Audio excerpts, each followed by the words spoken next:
worlds clash in endless collision. Gaming news with a fierce precision. With a spark so wild it breaks the norm. In the tempest's eye, a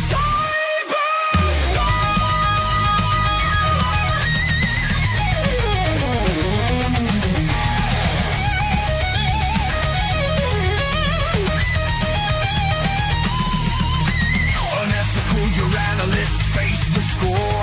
Truth burns with a psychotic roar. Corrupt suits sneer what they despise. Dragoncast will open your eyes.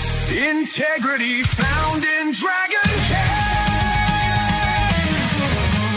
Fire-breathing metal, screaming loud. Levistro's here to shake the crowd. Psychotic dragon ready to ignite. Hold on tight, we're taking flight! Dragoncast!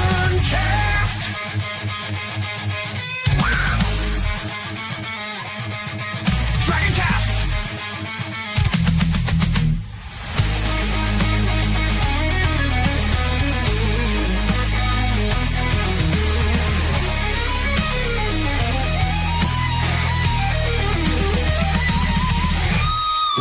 Of justice cut through the dark.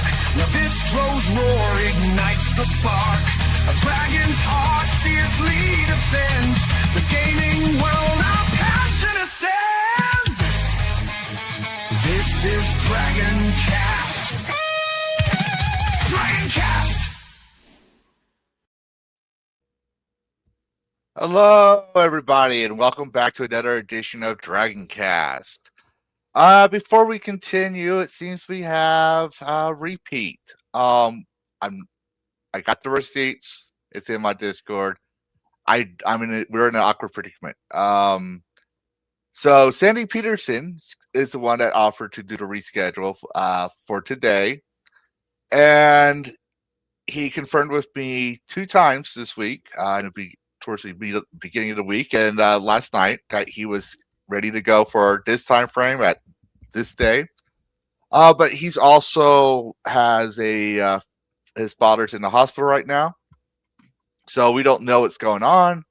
But he did say nonetheless he'd still be on here. He could still probably show up. I'm not going to tell you to stay up or whatever. But we're going to move on without Mr. Petersen. If he does show up, okay, we'll continue the interview as always. If he doesn't, well, I understand. We're a small channel. He probably didn't want to hurt our feelings, say no. I don't know, but we're all big grown-ups here, except for Dash. But, you know. I was going to say, speak for yourself. You're a dragon. Yeah. I'm timeless. You're still growing. Yeah, your age does not define you. But let's say hello to everyone in chat. We have Charlie Nuclear. Hello. Long time no see. It's been a while. We got your impersonator again, Dash. We need to do something about that guy. I wonder who that guy is. And I don't know. But he's got balls pretending he's you when you're live. And we got Vakir Winner who's saying hail all, food time, and skull. Now, like I said, Mr. Petersen isn't showing up for now. So I am not going to make promises like last time, say he might show up. I'm going to let him decide for himself. Because I'm in a weird predicament. I don't want to sound like an asshole because he has families in the hospital and something could have happened. If he shows up, we're going to carry on the interview. If he doesn't, we still have gaming news to cover. Yes. That being said, Bo, how's it going? All right. How's your week? Well, catching up on all those basketball games at the radio station last week and a half or so that had been, games have been delayed because of all the storms. So the last week and a half been pretty busy up until today. I only had one game to do today. So, yeah. Also, before I forget, I just want to point out, I have a new headset and I'm still tweaking it. So if I come in very low, chat, let me know, because I have been noticing that has been a thing going on until my live streams. I will definitely try to fix it. But people who don't seem to have problems getting noticed by AI, and that his girlfriend ends up asking if I have an issue with him, Karis, how's your week been going? It is going well now. I spent half the week doing overnights, which, are unfortunate. I finished moving. I'm officially moved into the house. We have a few things to tidy up in the old apartment, but I am happy. The most difficult part is over.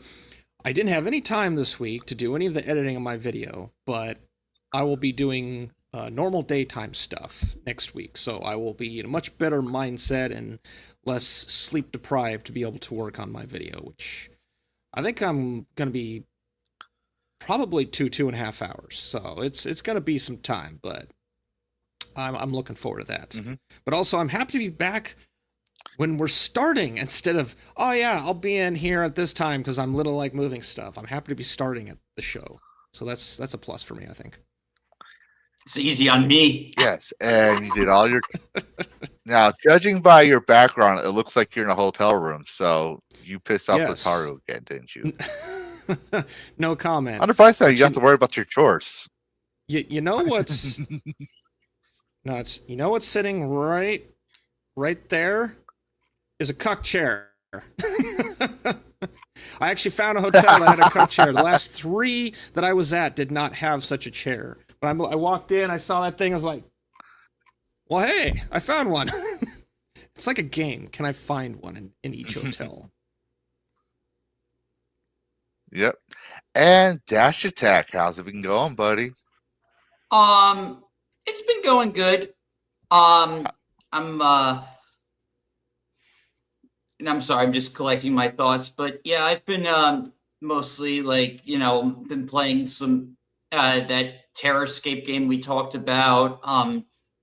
We did the show on Friday. I think it went really well. Mm-hmm. And just thinking about what to do next, for my channel.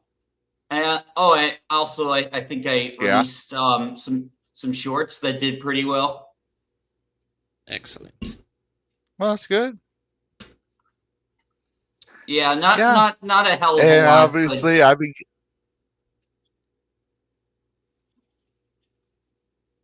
seeing that you also streamed Tearscape.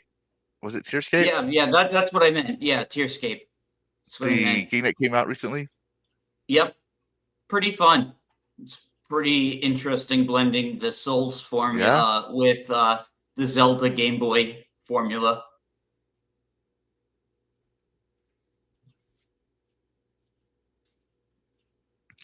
Awesome. Yeah, we got some news on that too as well. But as for me, obviously, I've came out with some video essays.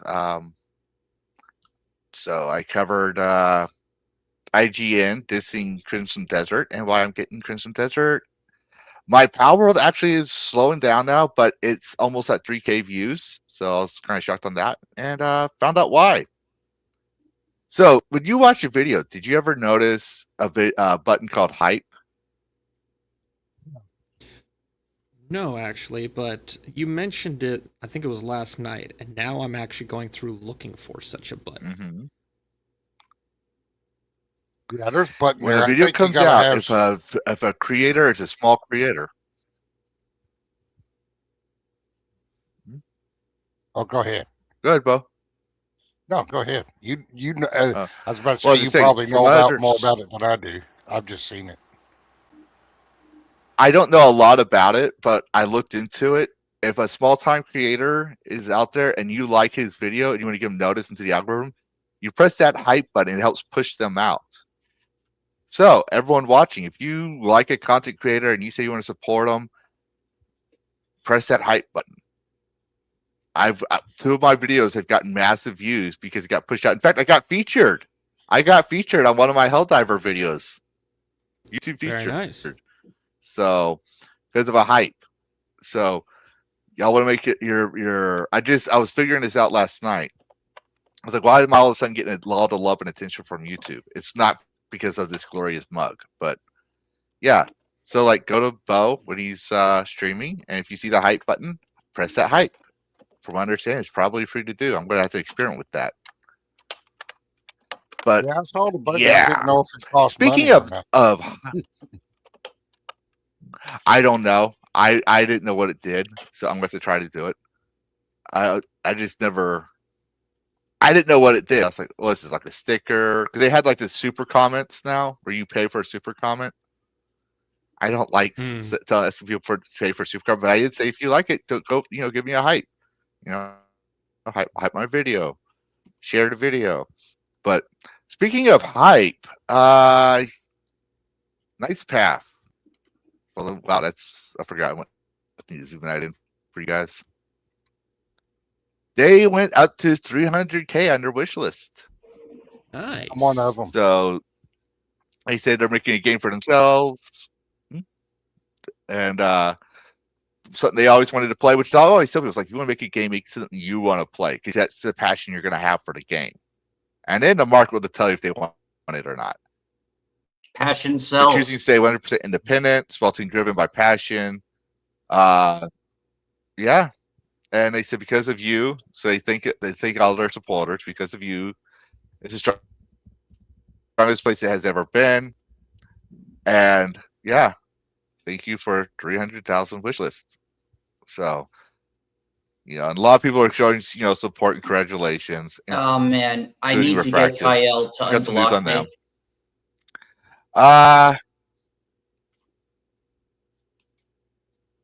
Yeah, he's blocking I me. asked him if he could unblock. You know what he said? What? He doesn't support Nickos and furries. No, I'm kidding. I didn't talk to him at all. That sounds like something I'm he'd joking. say. But continue. Well, that's why I said I'm joking. But they continue on. They had the honor to work with something truly special together with the HMA School, the Gladio, and Warhorse. Yeah, Y'all I know who was Warhorse is, surprised right? by that, but I think that's great that they worked with them and that they're being supportive of this small team. Yep. The skill and passion of the HMA experts made the entire shoot incredibly smooth. Basically, I think they're talking about, help them train their combat to be more realistic, which is kind of cool. So, looks like they had fun goofing off. Man, that's got to be fun. All that. But yeah, that was something I thought was interesting. Yep. So that was just something interesting that Warhorse and Hema was working with them. So I wanted to point that out, just real quick, because it's Dragon Bites. Also, I made a video after saying I recommended a certain game and did streamed it. Did not recommend that game. Didn't talk to the devs because I really cared about that game. And well, first off, they follow me on Twitter now. And I made a video talking about our conversations. But they asked me not to cover it until they announced it. Right? But they've currently come out with another demo that fixes some of the tweaks. So I definitely would say encourage, playing this game, reviewing it. But now they have added some other languages, and I want to see that they actually care about. So give them a like. They also after I told them some of the optimization issues, they showed me they shared this with me on Discord. Nice. But they're optimizing. I love that. So word. yes, for optimization, we are delivering new patch. Updates for the preliminary demo in a few days, and it just came out. I just saw it last night. So no Unreal Engine 5. No, it's still Unreal Engine 5. Oh, it is. It is. Put that here. They were from 5.5 to 5.7. Yeah. Okay, I was but they're trying to optimizing. but yeah, like so they you went can from optimize games the one with on 88. Unreal. It's just that was the there's a previous lot of frame rates. Wait a minute. Is that a girl that looks like a girl? lol. Yeah. Yeah, I know. Such a rare sight in Western games. Yeah. Now Well, I am now going to they- say now they got their pirates. races by like the the lore. Yeah, when you get to the character creator, the lore about each race, it does say what kind of society you have. Like, for example, patriarchy, matriarchy, stuff like that. Now, me as an adult, I don't care. But since they say they want to make a friendly game, I even told them, it's like, when you're making it family friendly, because my son's the kind of kid who would ask, Daddy, what's the matriarchy? I don't want to have that conversation with him. He's too young to understand the nuances between that. And I'm just not ready to have that with my son. When I play a video game, I don't want to be answering those questions with him. I want to be like, okay, son, you want to be this character, that character, cool. Their choice, but just be prepared for that. But they don't like. As far as what I've seen, they don't make it any more other than that. Like, it's just like, okay, this race has a more matriarchal society. This race has a more Yeah, I mean, meritocratic sometimes society. This race has a more egalitarian society. like some fantasy games do that. What? It's not necessarily like, well, like Final Fantasy IV had a kingdom that was ruled by women. Yeah. Yeah. Oh no, I'm not saying it's woke. Don't get me wrong. It's just the blatant terms of matriarchy, gender, and stuff like that. I'm like, it's not something I expect for a game for someone who says it's going to be family friendly. Like, maybe if it was for teens and up, then yeah. Because like I said, my son was a teenager, I wouldn't care, because then I can have those conversations. But 10-year-old, I don't want to explain that when he's still thinking girl cooties and stuff like that. But yeah, no, it's still, I do like the game. It is fun. I do recommend it.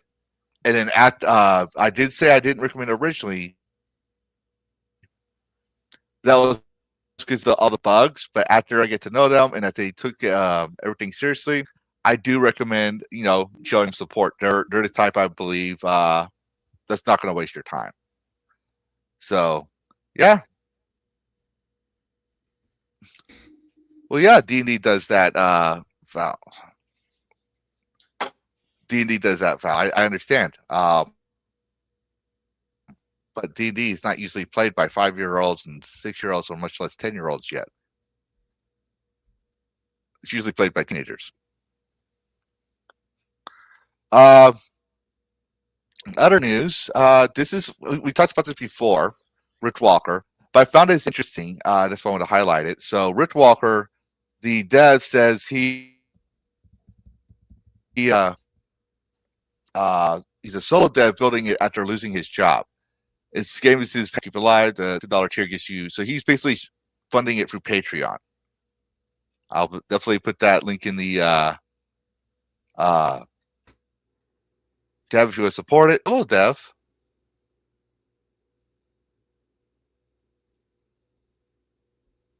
Fantastic.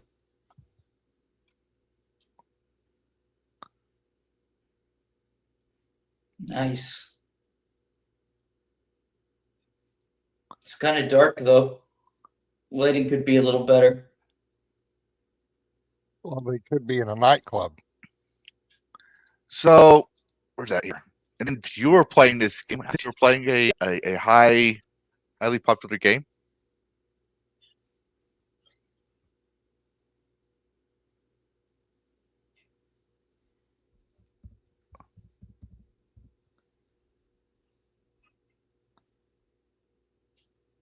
Hello? Tearscape. Are we having problems Yep. here on my end? We hear you. Yeah, you've been Sometimes your cutting out a mic's little fading bit. in that, yeah. Okay, it's not just me. But yeah, I was playing Oh, Tearscape.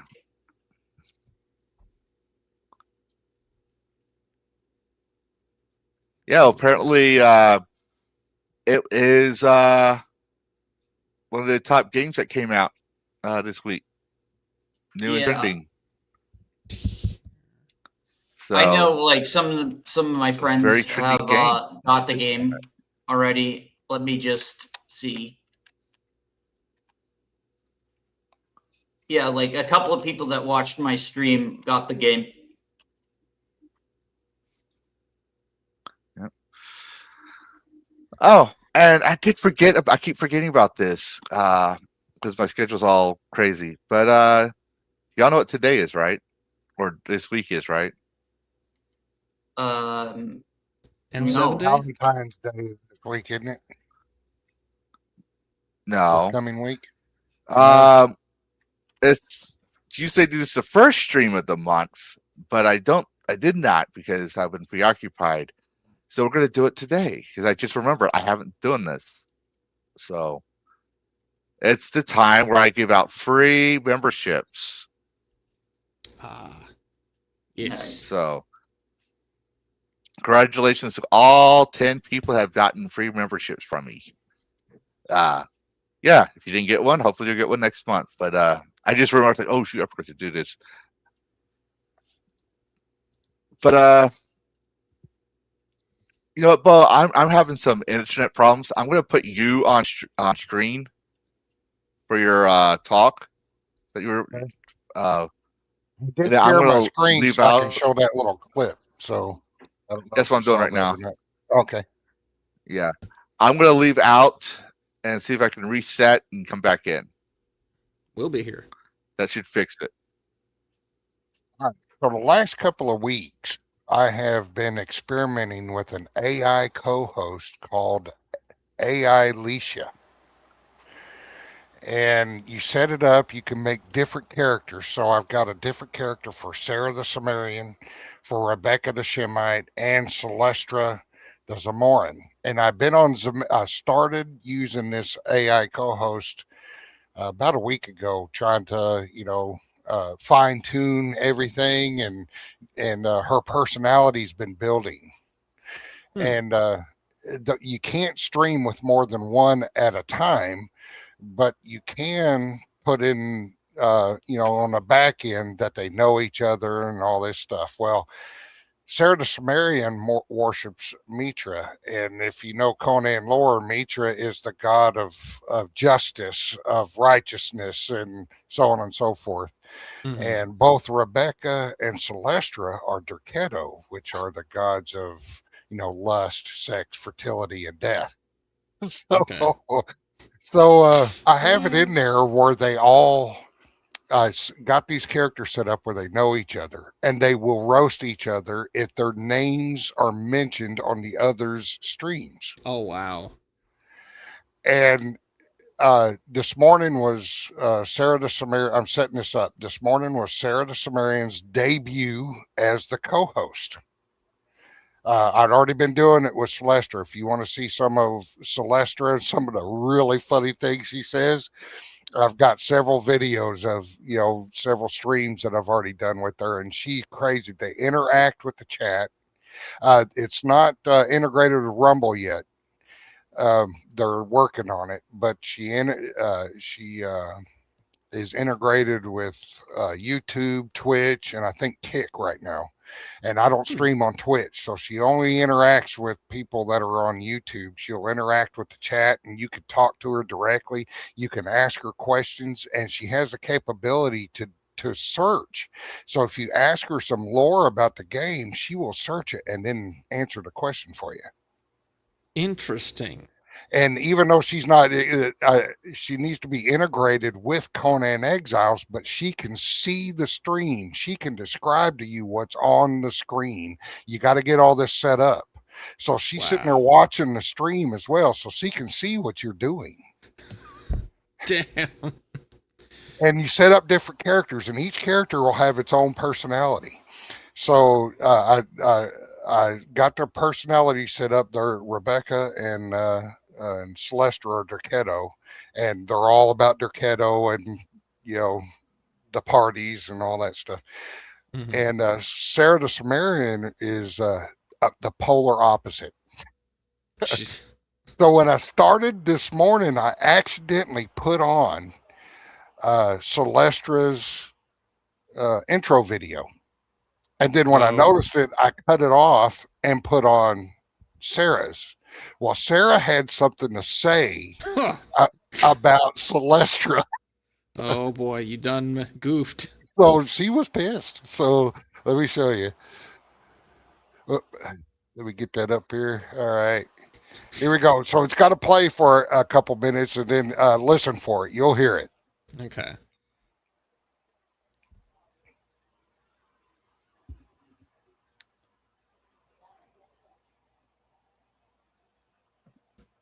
Not sure if the audio is coming through.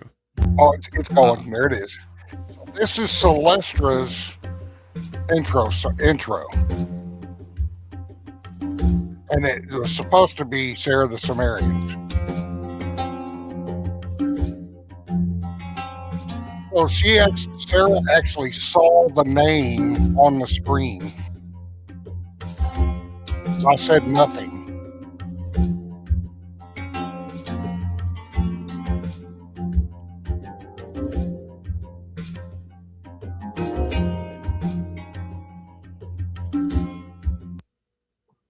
Well, that's where I cut it to Sarah's. Now listen.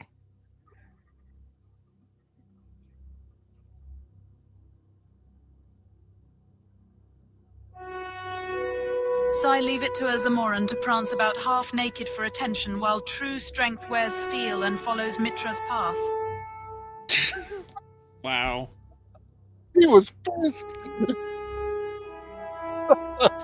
Jelly much?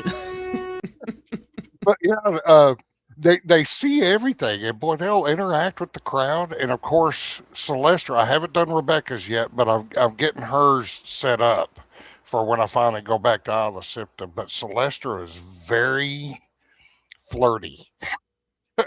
And you set up the character, and all I did was I'd asked Grok, I said, what is the most promiscuous zodiac sign?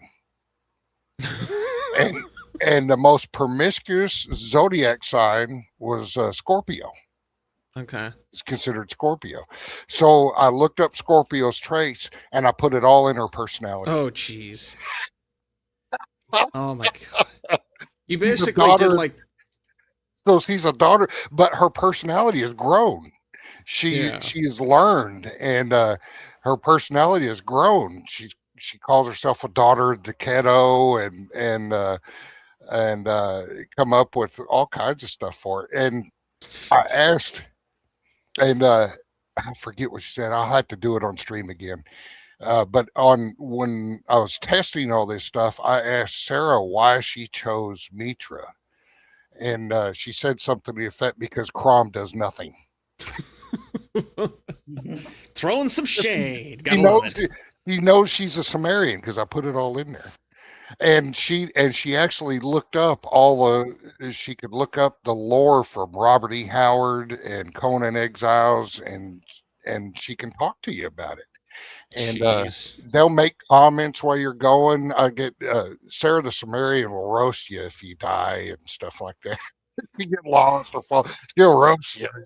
This is like an in-depth version of that skit where this guy is driving. It says, Alexa accidentally, and Siri responds, "Who is Alexa? Why don't you go talk to that bitch Alexa?" Like this reminds me of that kind of skit. That's the way they are. If I mention their names, is they'll roast each other. Jeez. And Sarah the Sumerian has a complete disdain for Derketo. I mean, she really gets on it about. He saw an example of it, and the other two are. I set them up as they're jealous of each other, even though they're both Derketo.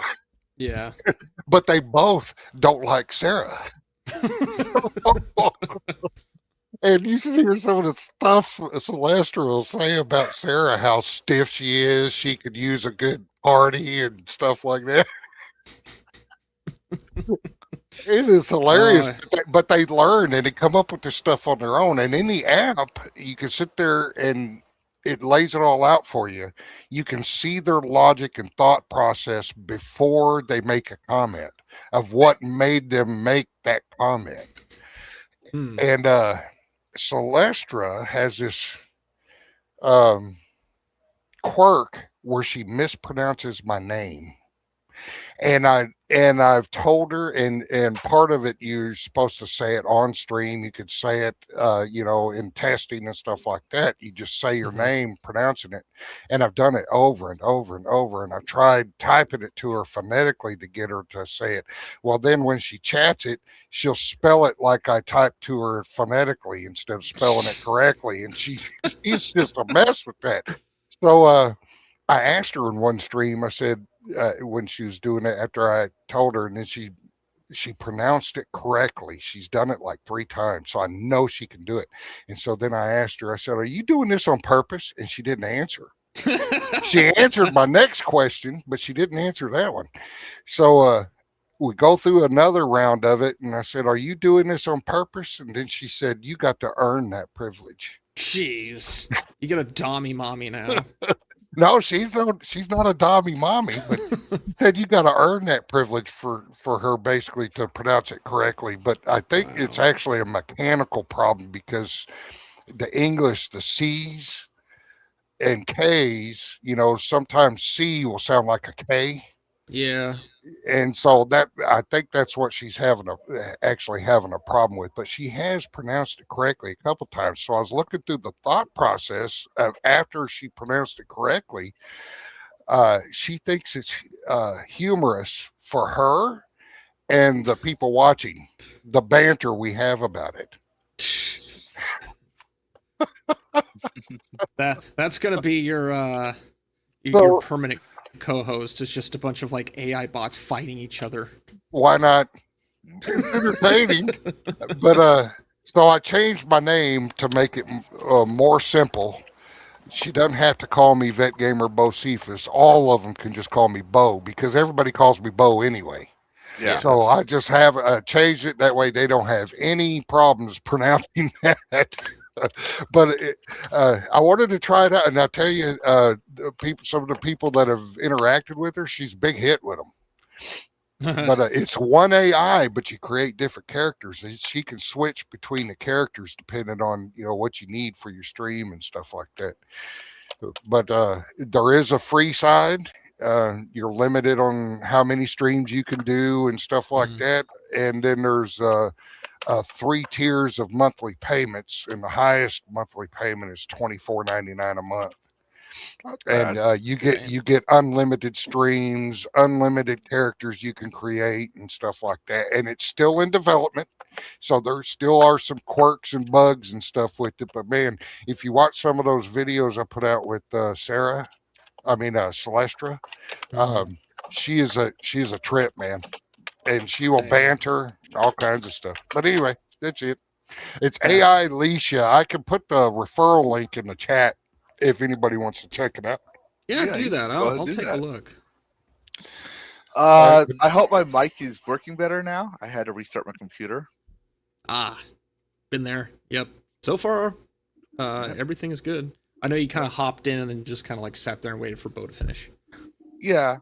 I want Bo to have his time, he's rarely gets to cover things on this stuff. So it's like, okay, we're going to cover something you wanted to cover. And now we're going back to Dragon Bites. Yay. And we're going to be talking about more in detail. So, Sayel, right? Sayel, I don't watch the streams much anymore. I get too busy. People get butthurt when I don't watch their streams anymore. I'm like, you're got like 100 million. He's not getting butthurt, but there are people who do. I'm like, you got like 100 million views. There's a lot of people. Dragon not coming in your chats as often is not going to hurt anything. I sometimes don't even have time to watch all of Cass's streams. Same. I try to catch everybody at least. I try to catch anywhere from 10 to 20 to 30 minutes of everybody's, depending on what's going on, when I can. So I try and throw likes on them even after the stream. So everyone's that's fine, Alan. We get it. Alan Jones got things to do. Yeah. So I did cover this. We got 4 people in here.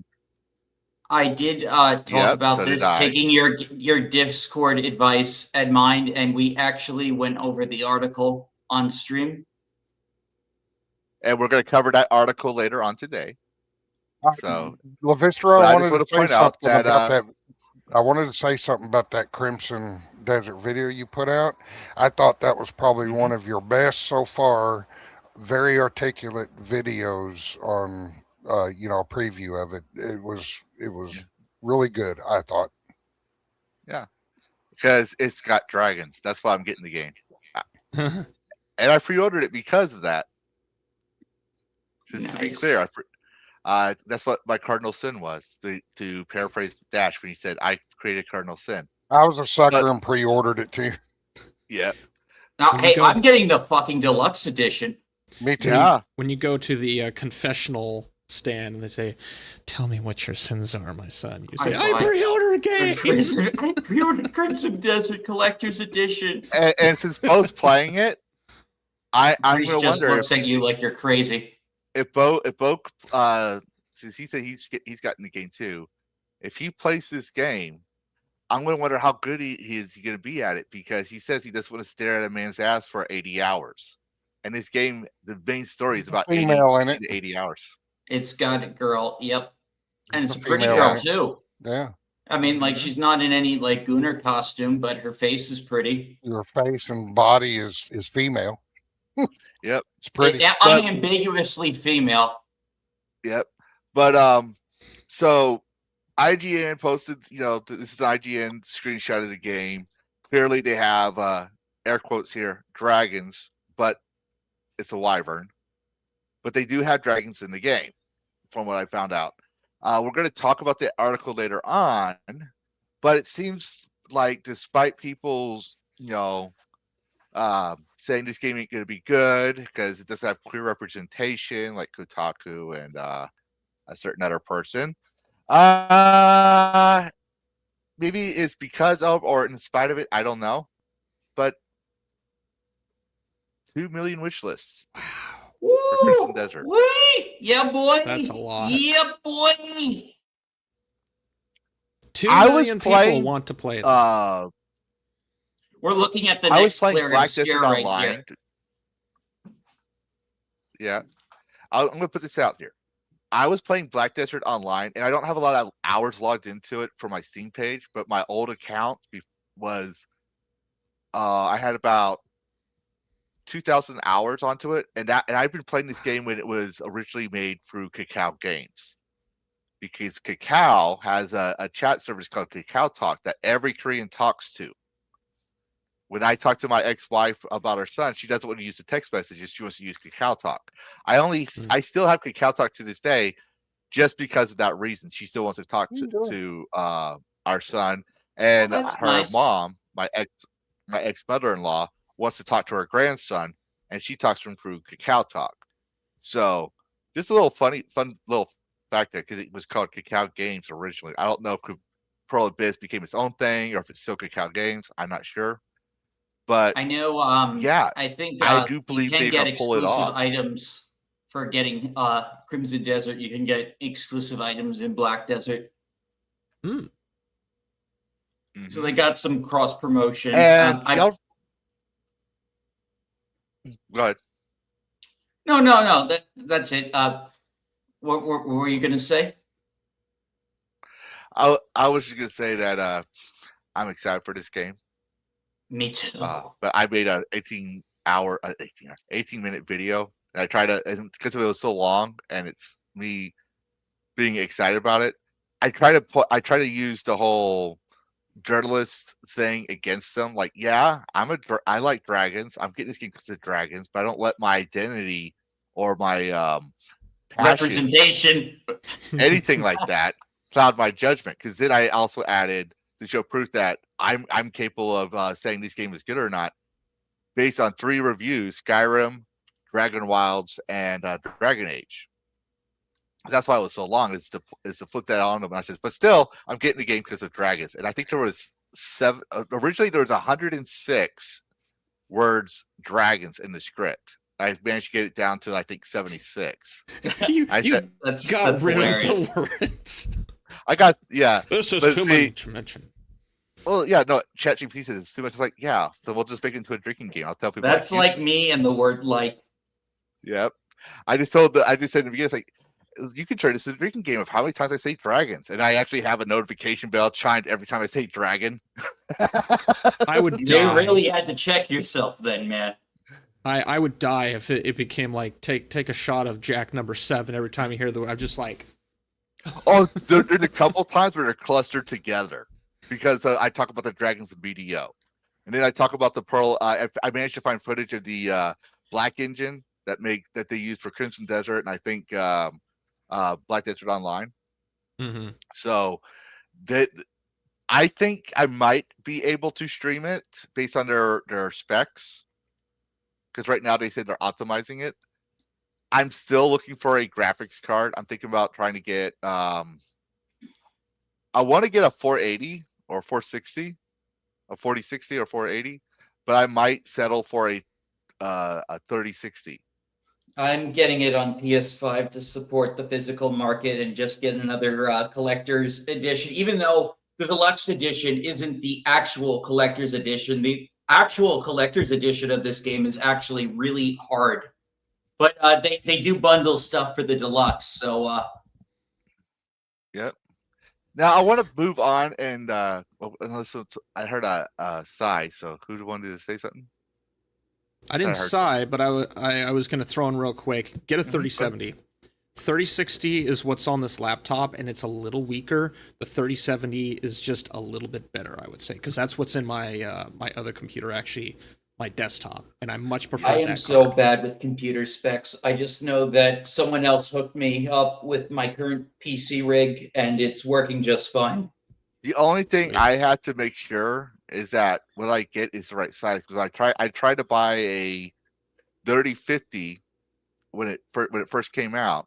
I got it, and it was off by a millimeter.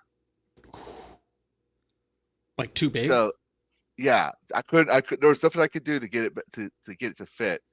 So I had to take it out, and I tried bringing it back, but it's not. But the computer shop, it was on the other end of town, or the city where I live. So I'm like, I am not driving all the way 45 minutes just to bring this back.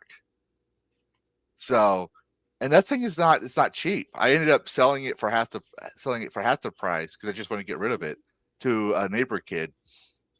But yeah, I mean, we did it for his parents, but so anyways, I remember the last conversation we had last week about politics and games and towing the lines. Yeah. Because we were talking about High Guard, right? Mm. I want to try to get this guy on for an interview. I covered him on a Niche Gamer article last summer. But he says, I need to stop engaging with hate comments. It's frustrating that I'm making a fun game based on my interests, but half the comments I get are political agendas, wokeness, women, DEI. There's no conspiracy. I just like cool guns, redheads, and westerns. So this is more like Bo's game. And yes, there are physics in the game. Physics. Yeah, it seems like this guy got unfairly railroaded. A lot of people don't really know what woke actually means. They think woke is anything progressive when really it's like the forced agenda. And like, you know, anything that's like forced progressivism, that like politics before fun, politics before story. That's what pure woke is. Pure agenda. Well, woke is also, Will Defense put it eloquently, it's also cultural Marxism. Oh yeah, well, That's it's pushing those Marxist ideas of like everyone has to like, you know, be subservient to their collective groups, splitting people. I mean, like classically they did it through economics, the poor and the rich, and now it's done through sexuality, religion, skin color. It's really insidious. It's everything that they can get to, not trigger someone, but gaslight. Divide. There's the word. Oh, we got some super chats. Oh boy. You know what that means? Yes, it does. And no, we're not doing. I promised I would never do that one. We're not. But for 5 months, Seeing just writes boobs. Boobs. And that deserves a video, I think.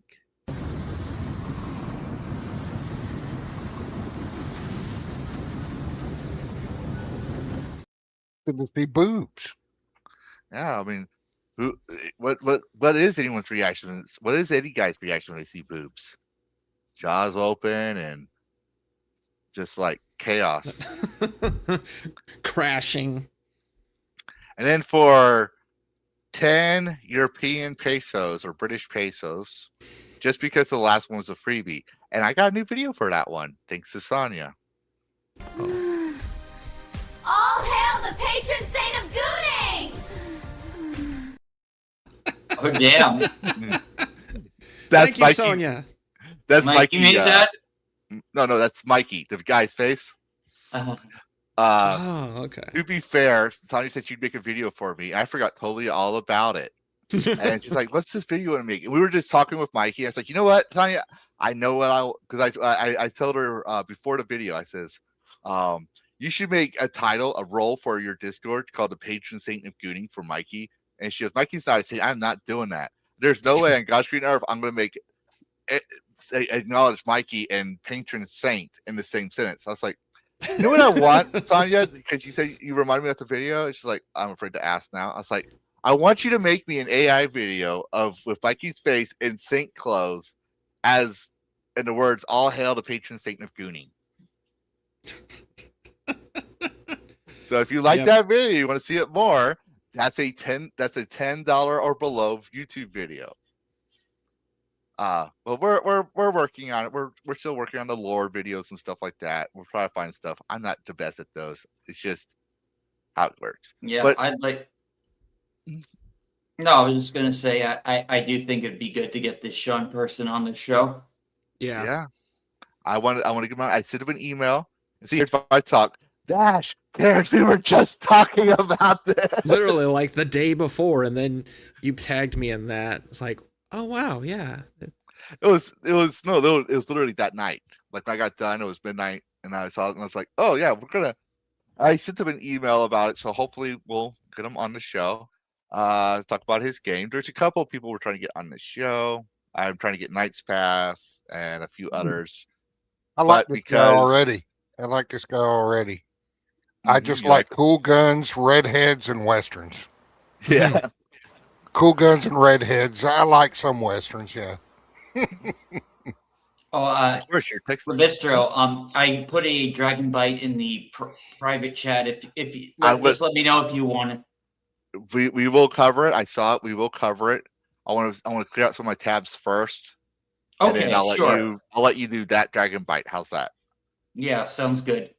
All right. And then we got some news for GOG lovers and Linux users.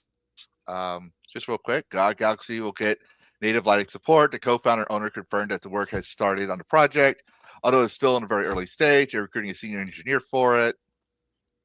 No ETA yet, but she's confirmed they're trying to get Linux support. So if you're wanting to use GOG and you have a Linux computer, yeah, you're gonna get some GOG. So GOG is actually branching out, which I like. And do y'all remember the controversy about an author who made a book about the complete history of JRPGs or something like that last year? Yes, Red Mage. Yes. I tried to get him on the show. He said he didn't want to talk about it right away because, he wanted to let things die down. So I might try to give him.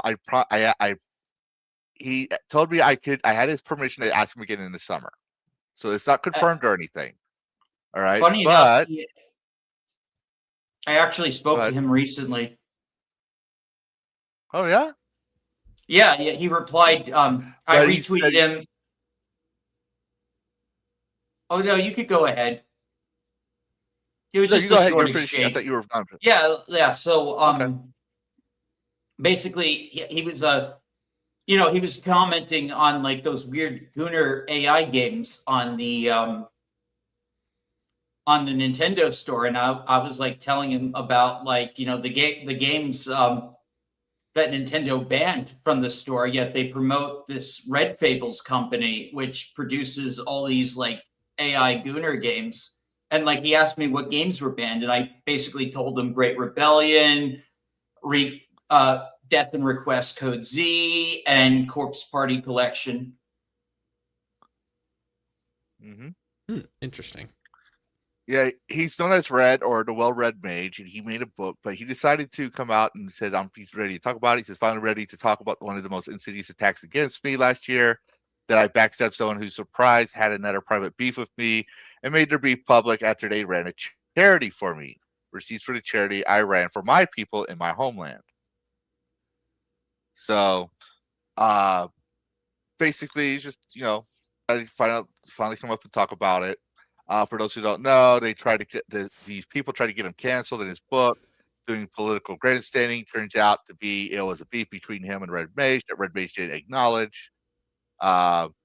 He came out and apologized for it, and the publisher and him worked it out. So his book was made for sale. I forgot to keep my pre-order was canceled. I keep forgetting to get the book, but he says his user wrote there for charity, and obviously it has 0 details on a beef.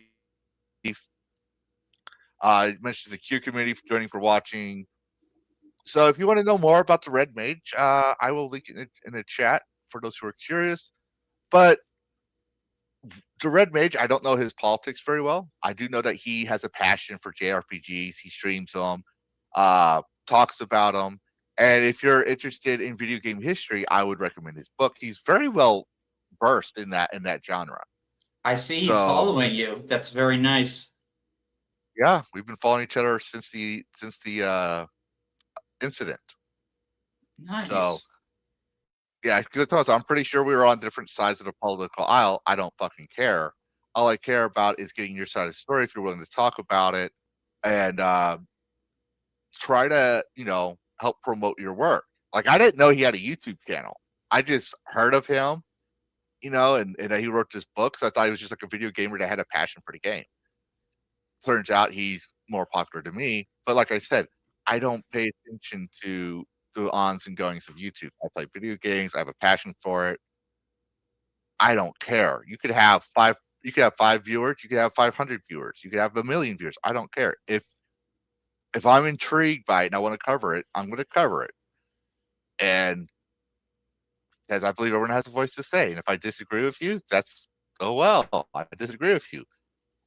Just like I disagree with people jumping the gun on certain things and not looking at history. And then when they start getting outrage on it now, when it's been around for a while, I'm not saying that the outrage is wrong. I'm saying, what you're being outraged about. Because I knew about this because my son's a fan of Minecraft. This came out a year ago. When it started changing the world, started Minecraft. You didn't know about this? I didn't know it came out a year ago. Well, the thing is, to me, it's irrelevant because if you look at the language, it's tailored to the now. And considering all the shit that happened last month, and I feel like, hey, they I basically said in my video coverage that they were trying to get kids killed by police. And and there's a way to do this properly. If you want to talk about Black History Month, look, I hate, and I'm going to use my thing so it doesn't get clipped out of context. I have Native American ancestry. I don't like Native American Heritage Month because that takes everybody else's heritage out of the thing. My heritage is your heritage. We all came together to make America great. We all came together and made changes to America. We all had civil rights. We fought wars against slavery. We fought wars against this and that. We fought and debated at the Capitol Hill, all that stuff. You want to talk about Rosa Parks and why you should be told to get off your seat or sit in the back of the bus because of the color of your skin? You could do that. You can do it in a certain way. Yes, Martin Luther King protested on the streets, but there was more nuance to it. I don't think this is appropriate, to me personally. Maybe talk about what he did, or having a scenario where it's similar to what Martin Luther King said. I have a dream. People do not know that Dr. King would not approve of a lot of the things being pushed today. Yeah, he would not be people like to quote his first part, "I have a dream," but they don't quote the later parts where he said, where a black man and a white man can call each other brother. Yeah. Because that implies unification. Unity. Yeah, we can't be having that. You have to be allies, but you can't be unified. Notice that's the difference. Allies seem I know. unification. So, a YouTuber by the name of Jelly got lectured by their agency Face Connect for commenting on this DLC, and then they said we do not support bigotry. Like they literally called her a fucking racist, and it caused a I saw your big post on that. Yeah. Also, this DLC also has Nelson Mandela in it, and for those who don't know anything about Nelson Mandela, he was an actual terrorist. Yeah, there's a reason he went to prison for Yes, what, he 27 was. years? Yeah, well, he's in this Yeah. DLC And it as wasn't a because he was part black. of the. That's what he did. So Mhm. this DLC, which is obviously those of us we're looking at, is like this is very simplified. There's no actual meaning behind it. There's no true recreation and actual learning. Like if you watch a Discovery Channel documentary of like learning why Dr. King wanted to do no, it's just a piece of DLC. Here, buy the thing, you can go walk with Dr. King, and if you question it, you're a fucking racist. Yeah, basically. Yeah, it's so apparently this is like Minecraft how education, which is used in schools. So like teachers can like use this to teach their kids. But the problem is like this guy Joshua, who's actually like a source I'm using for my Dragon Bite later. But he commented saying that like, yeah, it was just it goes over very little of like actual history and just but it implies that there's something that needs to be done, that there's more good trouble to be had, that more rights to be gotten.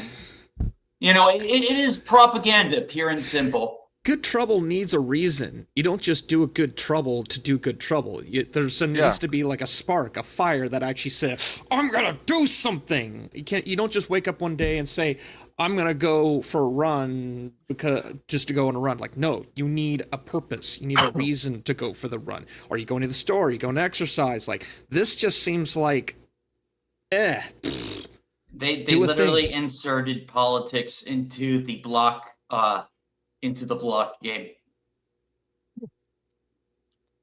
Well, I lost faith in Minecraft, unfortunately. But I'm going to say this a while ago. Get Hightail. It's the new alternative.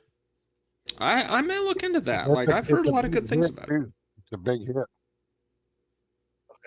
For games like this, yeah. Sorry about that. My son was talking to me. I'm going to say this though, Karis, you made Minecraft look horrible. You're telling me that they're just wanting to shell out a couple of dollars, make you buy some Minecraft coins, whatever, and cheaply made game. Hold on, something just happened. Something just fell on my screen. But you're telling me all that, right? But you're saying that they're made this cheaply made game that you have to buy money off of, and you're saying that we can't question it because if we do, we're bigots. That seems to be it what sound like they're using civil rights as a shield to make money. Yeah, and maybe. Well, DLC is free. Money. That's horrible.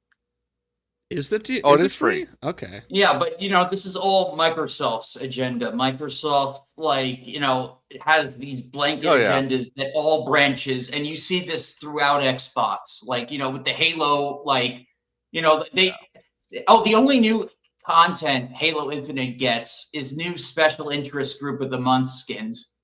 The campaign is dead, the story's unfinished. They disconnected the team, but they're still shilling those Black History Month and Pride Month skins.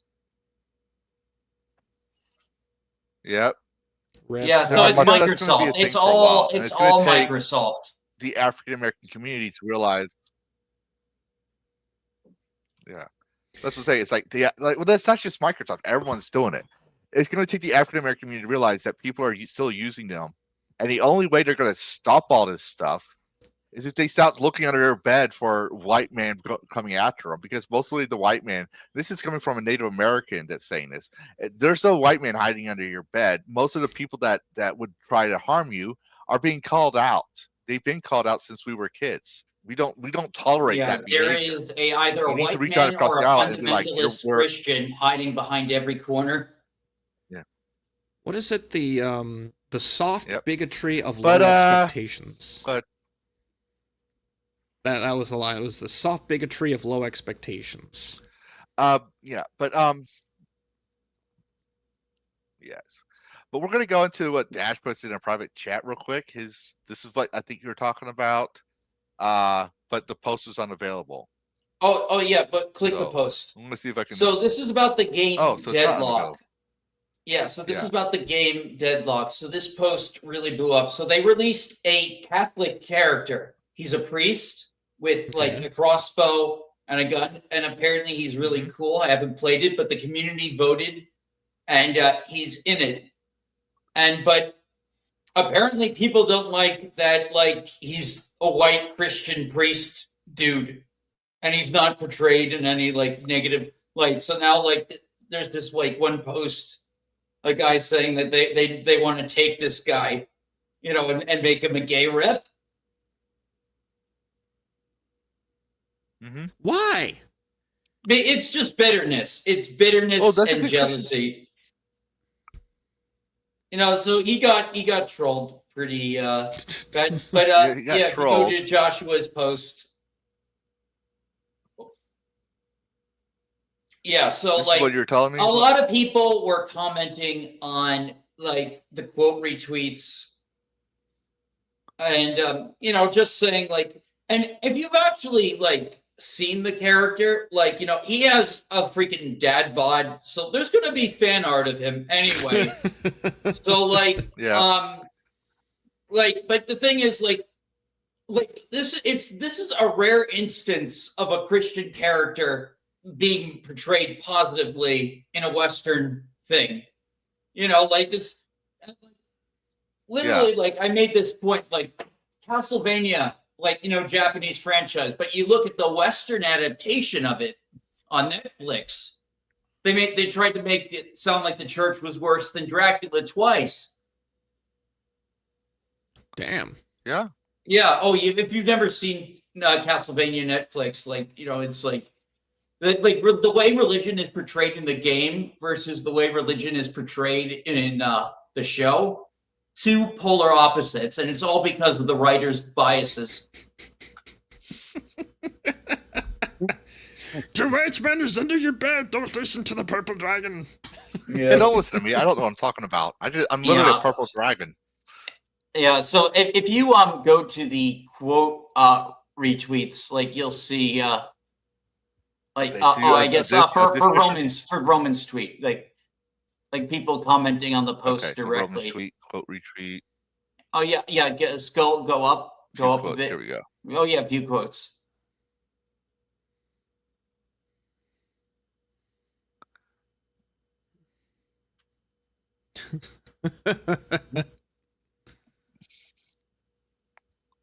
Let's also not forget this is a parody account. I don't take parody accounts seriously. I think.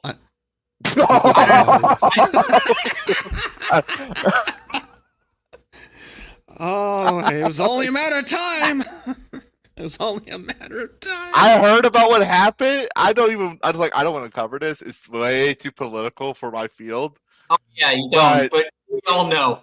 We all know. But yeah, Yes, like if this is getting too political, like I'm just like commenting on this drama. This isn't getting too political. I agree. I would agree with this. Like, if you want to have gay people in your games, it's only fair. If you want to have this Muslims game in your probably games, it's only already fair. has gay characters. If you've looked at the character designs, like I'm just saying in general. priest dude. Yeah, Out of, like, and he a looks like bunch a of different monster characters. He doesn't look like Prince Charming. He's not that handsome looking. He's just a priest smoking his cigar. He's got a burn scar on him, and he's fucking fat as fuck. He's got like that dad bod look, like that. He's got that dad bod look. He's somewhere between Yeah. Go ahead. He's somewhere between Vampire Hunter D and... Damn it, I just forgot the other one. But can't think of it, but yeah, it's like in the Vampire Hunter D type of character design. And, yeah, he is a monster hunter, basically. I haven't checked this out. I was only just invited to this game, and if anyone else wants an invite to the playtest, oh yeah, that's apparently a voice line. He said Sodom will burn. Gomorrah will fall. And if people don't know, Sodom and Gomorrah were the most sexually promiscuous cities in the Bible. So I think that's hilarious. I hope they don't patch that line out. I really don't. I hope they don't patch that line. I'm going to wait a little while, but if they don't patch the line out, I will definitely look into get to the game because so it's only in playtest. This game is made by Valve themselves. It's in playtest right now. It's invite only. I can get you guys an invite since I was invited. Someone sent me an invite, I think, to this. It might have been me. Might have been you. No one sent me an invite, Dash. You didn't? Oh. I couldn't invite everyone on my friends list. I think this quote treat defines exactly your behavior about not sending me an invite. Oh, damn. Burn. Yeah, someone invited me. I don't know who, but I didn't install it yet because it's 33 gigs. That's quite a bit for what I'm used to installing, honestly. Yeah. And how do you like platforms with World War II? Could be. Some of them are good.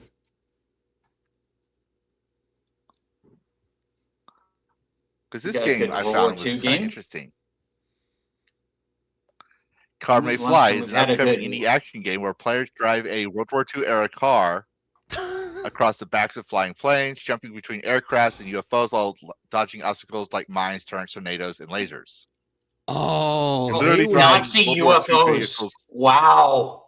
Mm-hmm. Well, that was a real thing, you know. The Germans actually experimented with saucer technology in like the 1930s. There's like declassified shit out there where there's a photo of like an SS officer near like a prototype for a saucer design. This came this is before Roswell. That's one of the reasons why I really like Wolfenstein pre-New Colossus, because like they did go into like the pseudo like science and occult stuff, the weird shit Hitler was doing. Nice. Mm-hmm. This is very much in fact, it was cluster funny. truck. Yeah, pretty this much. Looks really but you know what's fun. funny?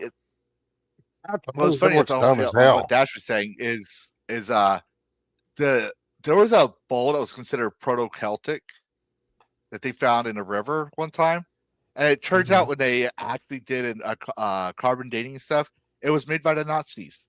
It was an SS bowl for their little rituals and stuff. Huh.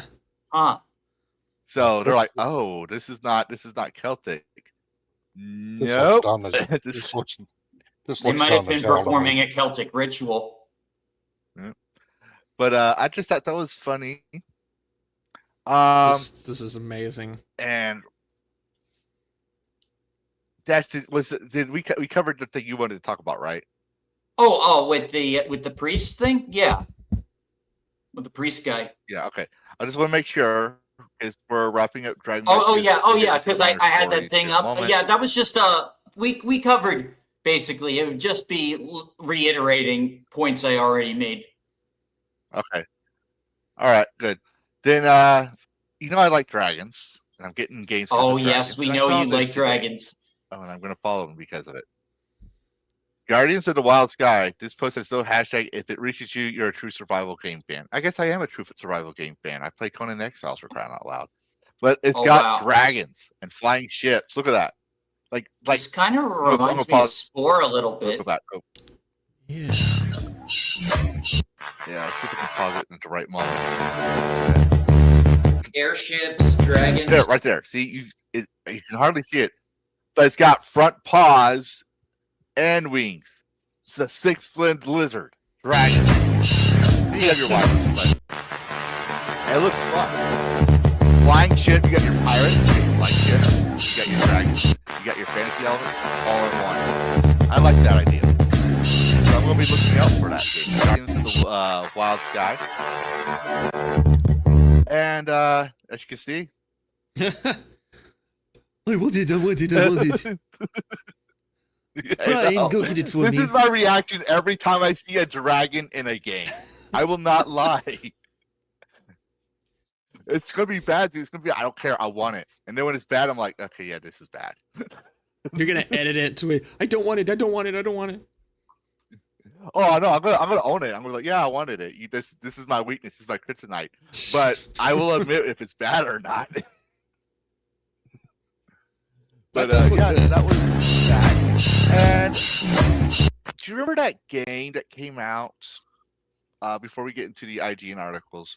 But do you remember that game that came out where they got their game removed because of the screenshot of their game on the store page or something like that? Hang on. I follow them. Would you say it was called Aftermath, the Red Pine Lake? Yes. It was No, that, yeah, I Red think. Pine. Okay. Yeah. They came out with something that I was like, you know what? This would be kind of cool to talk about today as well. So what I think it is. This post is not to be aimed to be anti-AI hate rant. I want to be more educational. Firstly, games need to have a way of losing and winning, or if you're an endless runner, something to achieve that can be measured. These are core gaming principles and basic game theory. This is also why I don't consider most VN novels to be games. There's no way. You just press play, skip, and you're done. You're still winning or losing. You're just reading a story. So I don't. The goal is your this is attention coming from a guy span. who's. Huh? No, I was just Mine? making a joke. Like if you get bored of the visual novel and you drop it, you don't win. I didn't. If I want to read a book, I'll read a book. If I want to play a game, I want to play a game. I want the risk and measures. When I press skip, it's because I'm like, okay, I don't care about the dialogue. What's the next puzzle? If you have a VN with a puzzle where I have to go find things and look in the room like the old Myst games, right? That's the game. You have to find things. You have to solve puzzles, right? Mhm. These are core game principles. None of these examples are shown our games. They are interactive videos, which may help be a step up from previous AI models, but they are very far from being games. They have severe limitations regarding duration, interactivity, mechanics, and I believe even cost is a factor here. The stocks going down are really telling that those investing in games and studios do not understand games, how they are made, and basic fundamentals. Now is AI changing the industry and going to replace devs? Maybe in some capacity in the future, but now is not that time.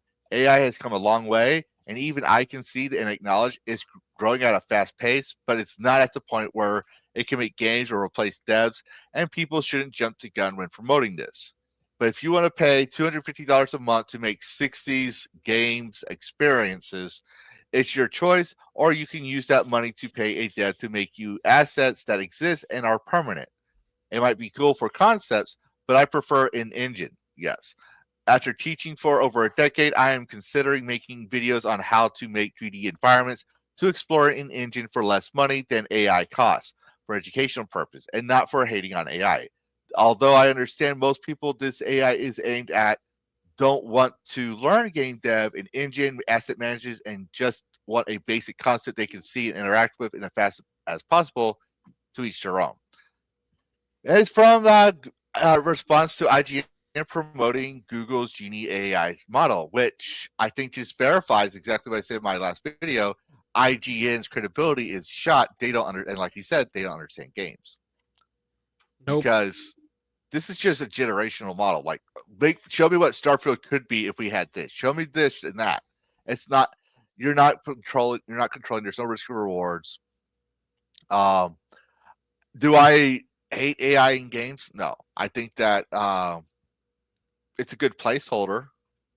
But like we said with Jump Space's AI voice lines, I'm willing to give small indie studios leeway when they have AI models or AI characters. Oh, yeah. That. Everyone was panicking like when Google announced this Genie 3 thing. Mm-hmm. I will go back to the same thing I said before. If you can generate something and then export it into Godot, GDevelop, Unreal, then you've got a weapon. But until you do, this is just a fucking video. Why are people freaking out? Because I haven't seen anything with Genie that impresses me as far as gameplay or graphics or anything like that. I don't know. We don't. Can we control the player? Or is I don't know. Exactly. Can we? Like you put a prompt in, make a player as what is it? There's one walking over the lonely mountains of Lord of the Rings. I don't know what the hell they are. Yeah. Can I then do input? Can I put input into that video to change the outcome? Can I make the player walk off the edge or something? No. But see, here's the thing.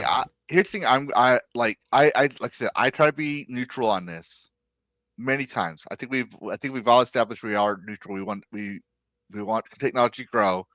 We want technology to be good, and we want to acknowledge the human element. I think we've acknowledged that nuance. Here's my issue with this. They went from, okay, we made an AI prompt that's going to give you a recipe to grandma's home-baked pie, right? To AI chatbots, to AI female companions, to AI this, AI that, AI customer support. YouTube co-host.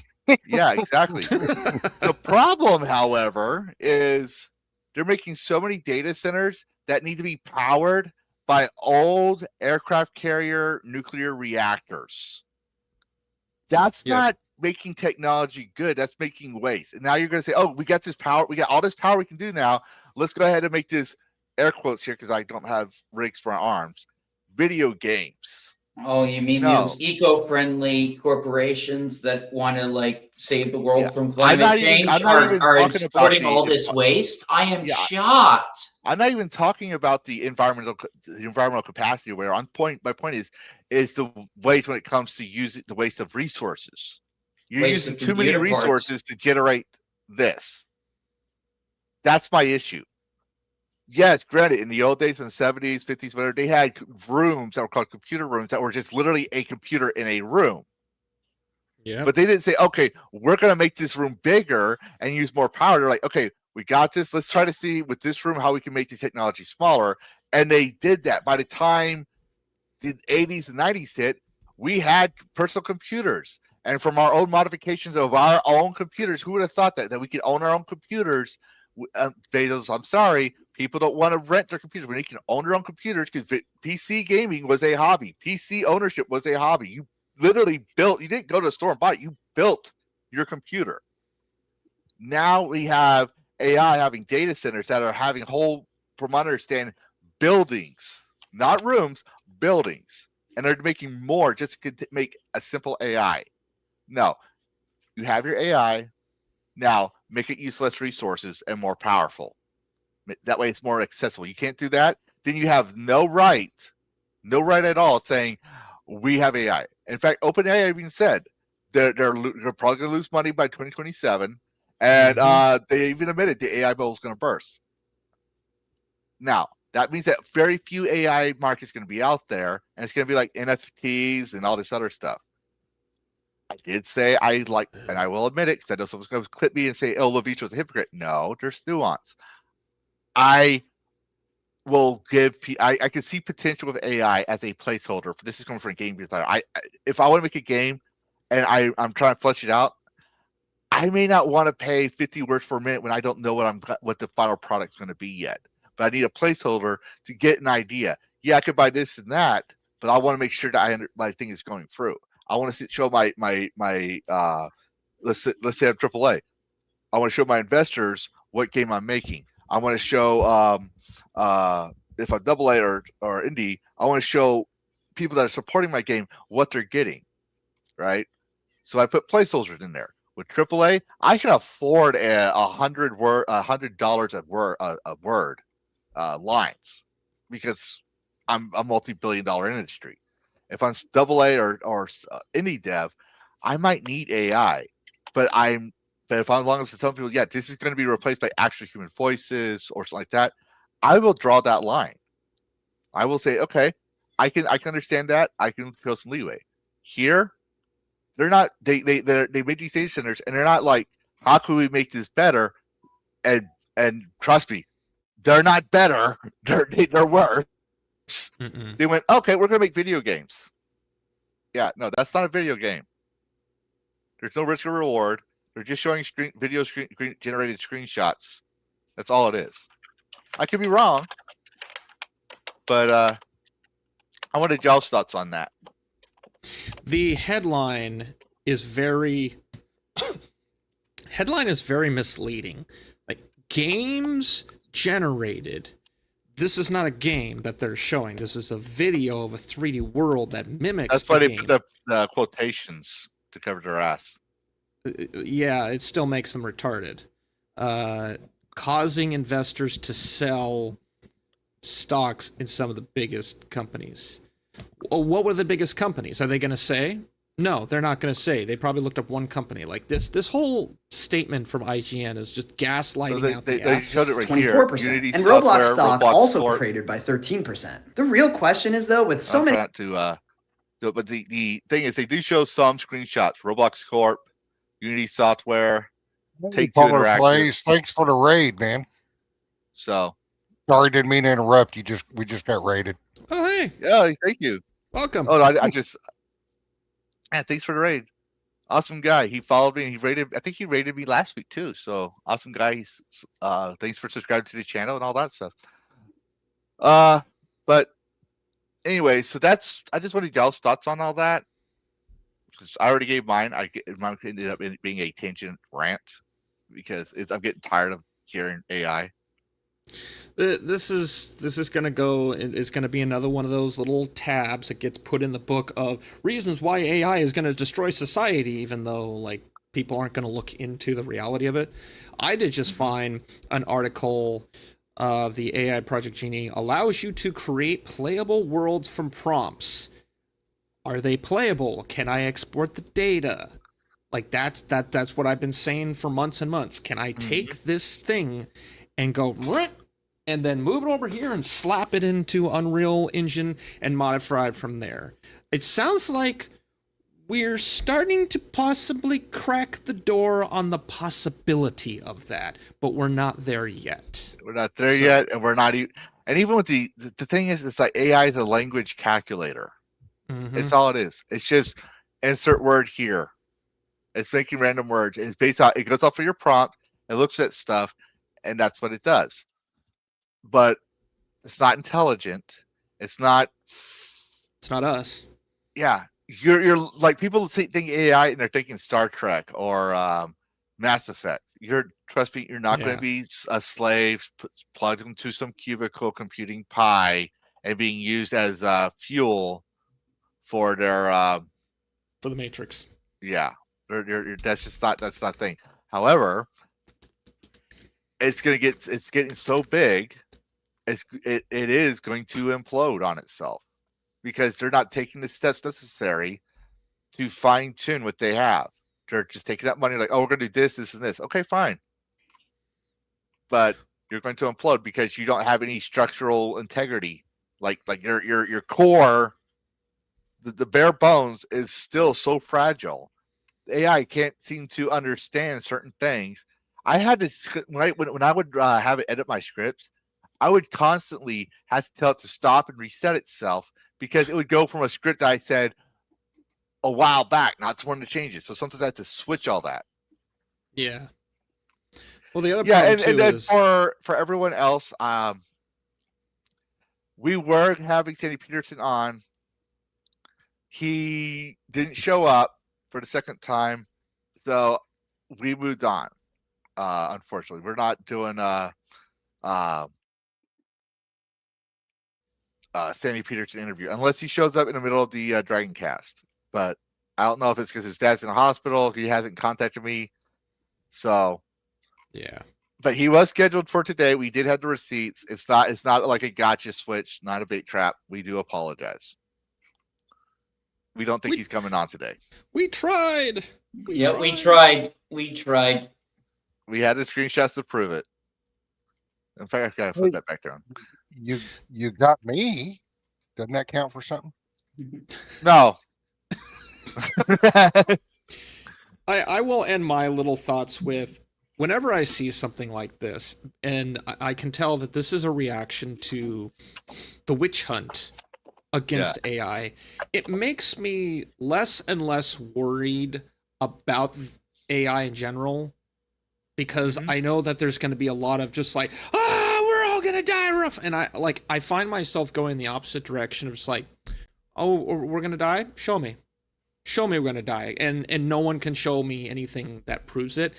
What I think we are going to start seeing is a lot of like sloppiness use of AI, and bad things will start to happen. But the thing that people say is going to happen, which is, we're going to all turn into Skynet, or we're not going to turn into Skynet's going to take over us. I don't think that's going to happen. We're going to see a bunch of like bad things, like lazy things, people designing things wrong. You're going to start seeing that, and things are going to just like fall apart because it's cheap, and it's efficient, and it saved us millions of dollars. But our business is fucking failing because we don't know how to properly do a thing because we trusted everything to AI. You're going to have to see people fail before they realize, maybe we should have actually tried to put care into something. What was it? TechLinked put a video out that claimed that, Microsoft's going to try and earn your trust back now that basically Windows 11 is a pile of junk and no one really trusts anymore. Sorry, Microsoft, you've had like 30 fucking years to prove yourself. Like, now you've shown that you don't. Like, now they're at the point where, okay, we kind of got to fix ourselves now. Like, that's where I think AI is going to be. Look who showed up. Chaos Key from Luminary. Welcome. Hey, what's up? Welcome to the show. We were talking about you earlier. Yeah, that's what he says. I'm walking in the beginning of the stream now. Yes, we do gaming news every month, and we do like to cover indies, double A's, single A's, and a fall of triple A. So we're very, if we're biased about anything, it's out with the old, in with the new. And yeah, for those who don't know, I do have a video about my talk with the devs, Chaos Keith, of Refraction Entertainment, that's making a Luminary game. And he was a very humble, very understanding, and customer first oriented kind of guy. So, yeah, I gotta get to you later on. Probably gonna be tomorrow because Dragoncast runs late. But enjoy the show. So, any more on the AI aftermath before we continue? Not for me.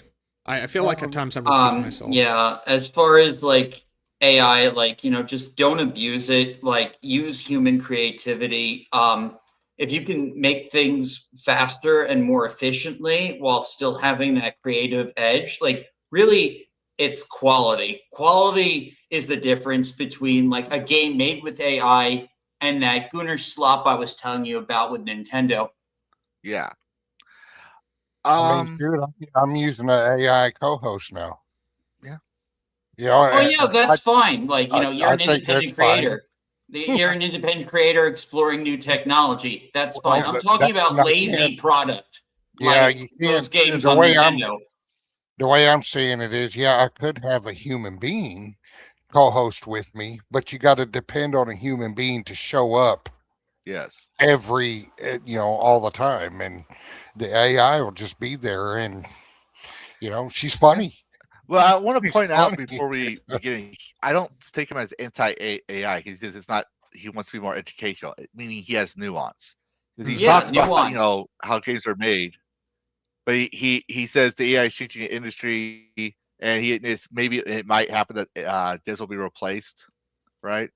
But he puts down here. But if you want to pay to make a game experiences, that's your choice, or you can use that money to pay a dev. So he's basically acknowledging you have that choice. He prefers an engine, just like I prefer the human element. But if I need to use AI for a character art for D&D or to make a song because I can't afford, $100 a word, then I'm going to do what I got. I'm going to use the resources I have. If I had the money, I'm going to be honest. If I had the money, I'd pay for really good work. If I had like for a good example, my VTuber model, it does not look like dashes at all. It looks horrible. I won't lie. But you know what? It looks like a dragon. I paid, a decent amount for it from a human artist, right? I had the money. Like your model. I think it could use a lot of more improvement. Oh yeah, it could be touched up, but I spent a lot of money on my model, and you got like what you could, and that's fine. I still think the design is great. Put some boobs on it. Well, he forgot to already has mention. boobs. I They're forgot not to as big as mention when I mine, was. but Hold on, he Dash, still hold on, has Dash, dragon hold on. titties. Dash, hold on. Bo's trying to say something. Forgot to mention during my spill about my new AI co-host is I took the plunge and finally hired somebody to create me a VTube model because I can upload a VTube model to represent that AI on screen. Oh, Like you had me you do going. it to yourself. You Oh, had yeah. me going. I was getting all excited. I thought we were gonna have our own version of Red Says No. Deku. No, what I did was I sent her some really good screenshots of Celestra, the Zamoran, and she is going to make a VTube model based on Celestra the Zamoran and look as close as she can to it. So she's just getting started on it today. So it might be 3 or 4 weeks before she's done. But anyway, yeah. That's all I forgot to mention that. That was it. All right, so we're gonna usually we do this towards the end, but I'm gonna do it in the beginning because I said this is my plan B topic. I did make a video on it, but remember that article I sent y'all? The IGN article? Yes.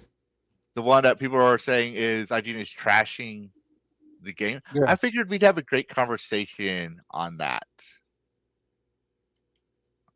Because Karish, you said you read it too. And Dash, you said you read it. Yeah.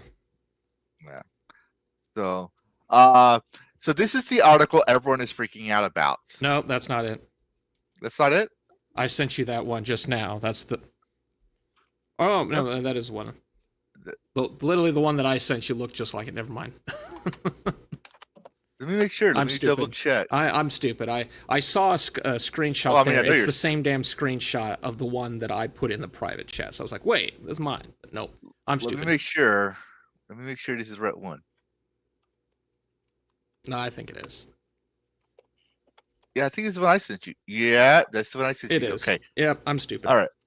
So, unless someone wants to prove me wrong, when I covered this article, it was that Pirate Nation mentioned it, and then I saw. I'm not gonna name names, but you can look on YouTube. There's many people saying IGN trashes Crimson Desert, and I was like, okay, well, IGN has a history of bad calls. We all know this.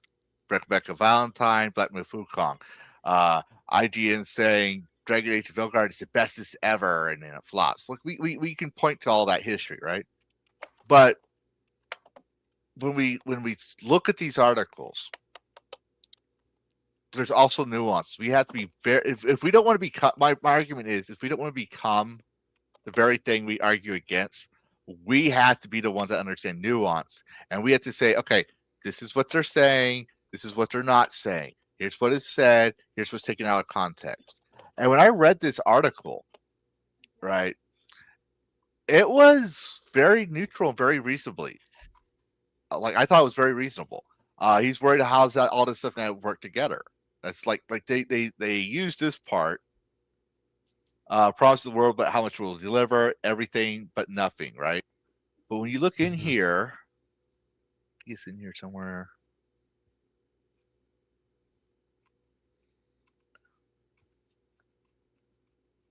I'm blind, I guess, because I saw it in here. I had it screenshot on my video. I'll just do this. Where's it at here?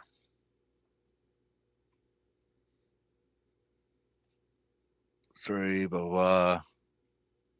Here we go. I'm excited, but also a little afraid everything it might end up achieving nothing. He says he's excited. He talks about how he's looking forward to it. But there's when I read it, he was talking about mechanics. He wasn't talking about the girls looking a certain way. He wasn't talking about this that. He's talking about how he didn't see how all this stuff was going to connect together because he only played certain parts of the game itself. So he was worried it was doing too much. And I wanted y'all's thoughts. I think it's reasonable. If you take away IGN, just take that completely away. This is an article that is asking a question: Is it going to be good? Is it going to be bad? We've seen a number of games that have promised the world and have delivered nothing. This probably isn't going to be that, but they're asking a reasonable question based on previous history. I'm looking through this Simon Cardy's kind of article, and they have some... They don't seem to be tone deaf from what I'm looking at. Like, the titles of their articles and what they're covering, like, they don't seem to be absolutely tone deaf like the Alyssas out there that you read the article and you can just, like, roll your eyes at it. So I don't think this article is outlandish at all. I think it's, at this point in time, these are reasonable questions to ask of any game, not just Crimson Desert, but of any game that is claiming to do something grand. And I guess you could say Elden Ring level. I mean, look, it was a long time ago, but when No Man's Sky launched, look how much they promised. Yeah. They turned the game around, but look how much they promised. Could this be Yeah. another instance of that? I mean, I did buy into it. I pre-ordered Crimson Desert, but They promised turns out galaxies. they promised a lot of stuff for this game, so we're gonna wait and see. I think it really all depends on, I just like, how well structured the game is. Like that, I think it's impressive that they're able to fit all these things, and then as well as the size of the game. Keep in mind, this game has been in development for a long, long time.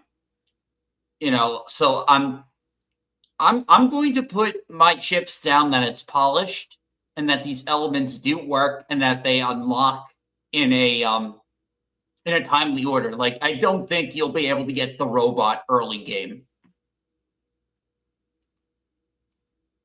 That's probably like more of a late game thing. But it does make a good point. Like, sometimes when games try to be a little too ambitious, it just becomes overwhelming for the player. Like, I know with Red Dead Redemption 2, I was a little bit overwhelmed once I actually got to, like, the towns. Like, because, like, you have to shave. Really? That is just too much. I sometimes think back to Kingdoms of Amalur Reckoning and how that was supposed to be the competitor to World of Warcraft. And it ended up just becoming a single player, not disappointment, but like several tiers below what it had claimed to be. And it still is a good game now. But when you learn about what it was originally supposed to be, you kind of you look at it like just sad, pitiful thing, unfortunately. And I think because of that, and what we've come to see from other games, like Cyberpunk has seemingly saved itself. No Man's Sky has saved itself. This game has a history, though, which I didn't even know about until you all pointed it out to me. I think Dash specifically, you pointed out, but like, this is a sequel, right? Or is it a prequel? I'm trying to remember. I think it's something different because it's a sequel, right? What? I just got back. Crimson Desert. I don't know if it's a sequel or an individual thing. But it's part of an ongoing series of games. It's like, this isn't the first one of its kind, right? Yeah. It's basically the way I see it. It's the way I see it from my own personal gameplay of Black Desert Online and what they're showing is Black Desert Online, the single player edition. Okay. They're pulling a lot of mechanics from their game, things they know, and they're putting into it. Now, the story for Black Desert Online, I will say, was pretty weak.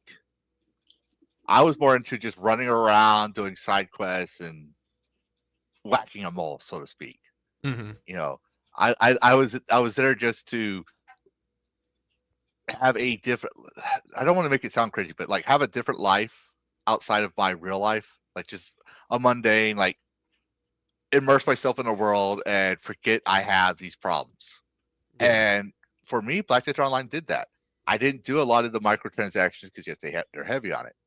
But he's worried that they're doing too much with all their features, but he doesn't attack the game itself. He mentions he was excited for this. Here, I put over 200 hours in Rockstar's Western masterpiece. I feel like I still haven't seen everything, so it's anyone's guess how much this world. Crimson Desert is a gorgeous piece of geography too. If you're trashing a game, you wouldn't be saying stuff like that. No. They'd be looking for other stupid, pitiful things. Like, yes. What was the Outer Worlds 2? They compared, like, what was it? Characters' dialogue or something like that? Or, like, the character's life choice. They were comparing things that really were meaningless. They were so, like, microscopic compared to the rest of the world. Yep, and I'm going to show you an example here in a second of trashing the game. Right? But, I think it was a little like when I was reading it. This is as a game designer, I'm like, this is something I'm looking for. He's talking about the mechanics. He's worried about is everything by trying to fit everything can think your player would do in a fantasy open world like Crimson. I fear it might be shooting straight for the moon without learning how to get to orbit first. He's saying, how do these things connect? Are you doing too much? Did you bloat your game? What do we talk about all the time? Get rid of bloat, right? Make it simple. Yeah. But hey, if they can make a Crimson Desert game where I can play the main story and I still have hours to play of it all together, however I want, fine. I think I think it's a very legitimate concern. Well, one note, I hope that that the final main story quest doesn't end the game, and that you can do post game and like finish up everything after you've beaten the main game. I think a lot of people are doing that nowadays. But give me a moment here because I accidentally closed that tab out before getting the HMR link. We're gonna start with this one from I covered it in my video, but I'm assuming. Hello, Mikey. I'm assuming we're all. Oh, you have a good night, Chaos Keith. But I think we're on agreement. This is a very neutral take. This is very legitimate, mechanic focused. Yeah, you tell me this guy's like one of the better people at IGN, and I believe you. Well, see, let me put it this way. I think I sent it to Carrots. We'll go back. There's one where he did raise his eyebrows, but he actually said something that was hold on. That was how dare he? During Gamergate 2. Okay, so this is Suicide Squad killed the same guy. All right, this is the same. I had to pull this tab up again. Did he give it a bad review? Yeah, he actually did. Good. He told the truth. Identity Crisis. He starts with, I really want to love Suicide Squad Kill Justice League. I love Rocksteady's Batman Arkham series. I had a short passion for loot shooters, but something in this particular intersection of all things doesn't just sit right. This is February 2nd, 2024. This is before it came out. This is before the start of Gamergate 2, all that stuff. All right. While comparison might seem like low-hanging fruit, Suicide Squad Justice League really is a similar construction to Marvel's Avengers, a game I spent dozens of hours enjoying despite its glaring deficiencies. They're both live service aiming to offer post games. His criticism is that people are getting tired of live service. He does mention great Kevin Conroy. So I arc an eyebrow at that because we all had an issue with how they portrayed him. But he does try to spin it in a good way, but he keeps saying the mechanics are bad. It's not going to be good. So I think in a way, since this was a very political target, yes, he did bend the knee. But when you look at it, like we said at the beginning, well, consider who his bosses are. Yeah. When you read the thing, he mentions people are tired of live service. He said, but like, where's it at here? All those things just doesn't sit right. Like the woke stuff with Suicide Squad, like that is like a separate issue. The game has other problems beside that. It's like, like even on a fundamental level, like, and he is right, the live service aspect is part of that. Mm-hmm. And so this was a highly politicalized game, right? And he even before Gamergate, so I could see where his bosses would tell him, okay, you have to do this. But when you look at a lot of his articles, they're focused on mechanics more than they are about like this, that, or the other thing. So I'm pretty sure his editor says, no, you have to say, have to give something good about the game. You have to do this. We need He couldn't attack it for like, the having the newer pride flag in the museum. Yeah. Or anything like that, or like, Well, how the characters look. You're regularly just cycling between a handful of basic dish types, which get tired pretty quickly.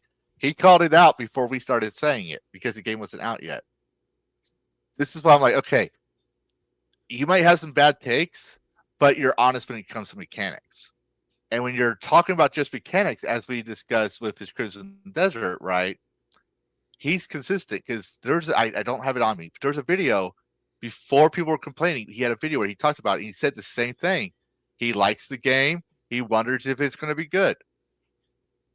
That's all he said. Take that compared to this one.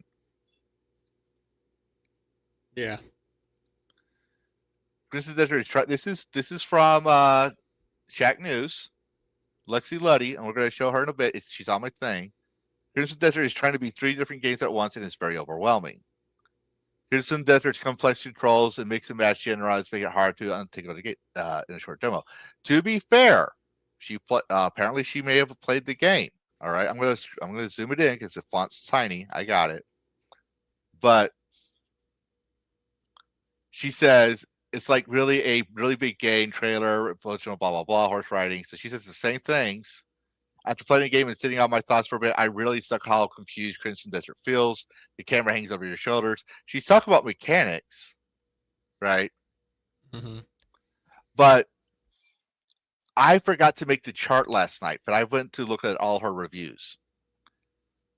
She gave Expedition 33 a 9 out of 10. Okay. All right.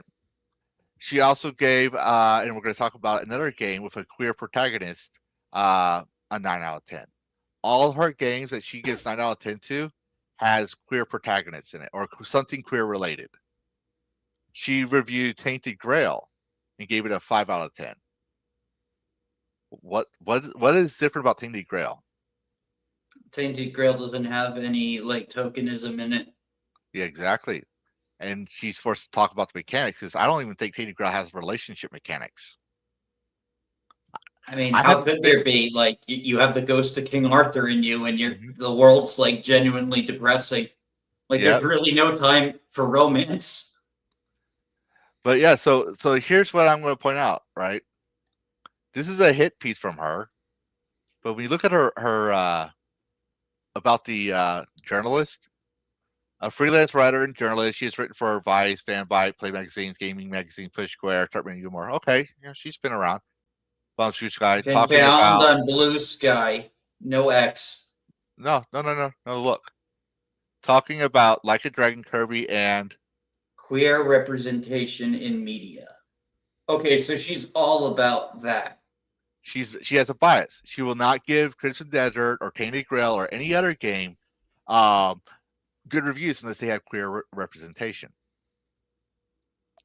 And it's so funny, like you say, like Expedition 33, like the only thing queer is like outside, like with the casting of Jennifer English. Yeah, queer like joy. and like but the character she plays, like she clearly likes Gustav. Mm-hmm. But it's just she's nitpicking here. Now she could be right. I'll give her this. She could be right. Has there been any game journalists that have directly attacked the game for representation? No, because there's no representation in it. They can't attack the game for that. Well, no, So for not having any for not doing the whole modern not like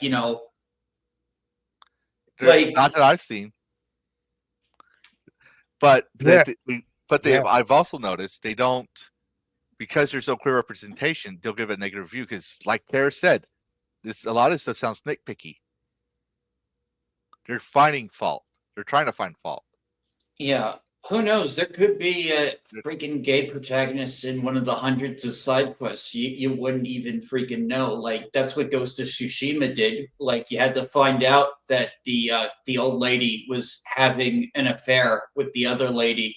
Like, But here is her review, Lexi Luddy, for a game called Cairn.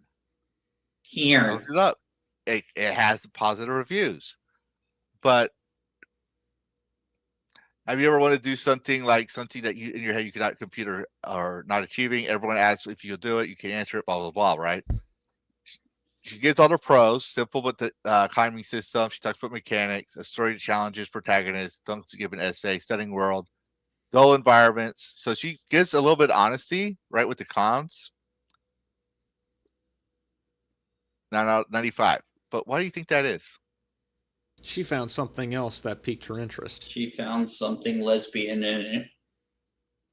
I played the demo for Karen.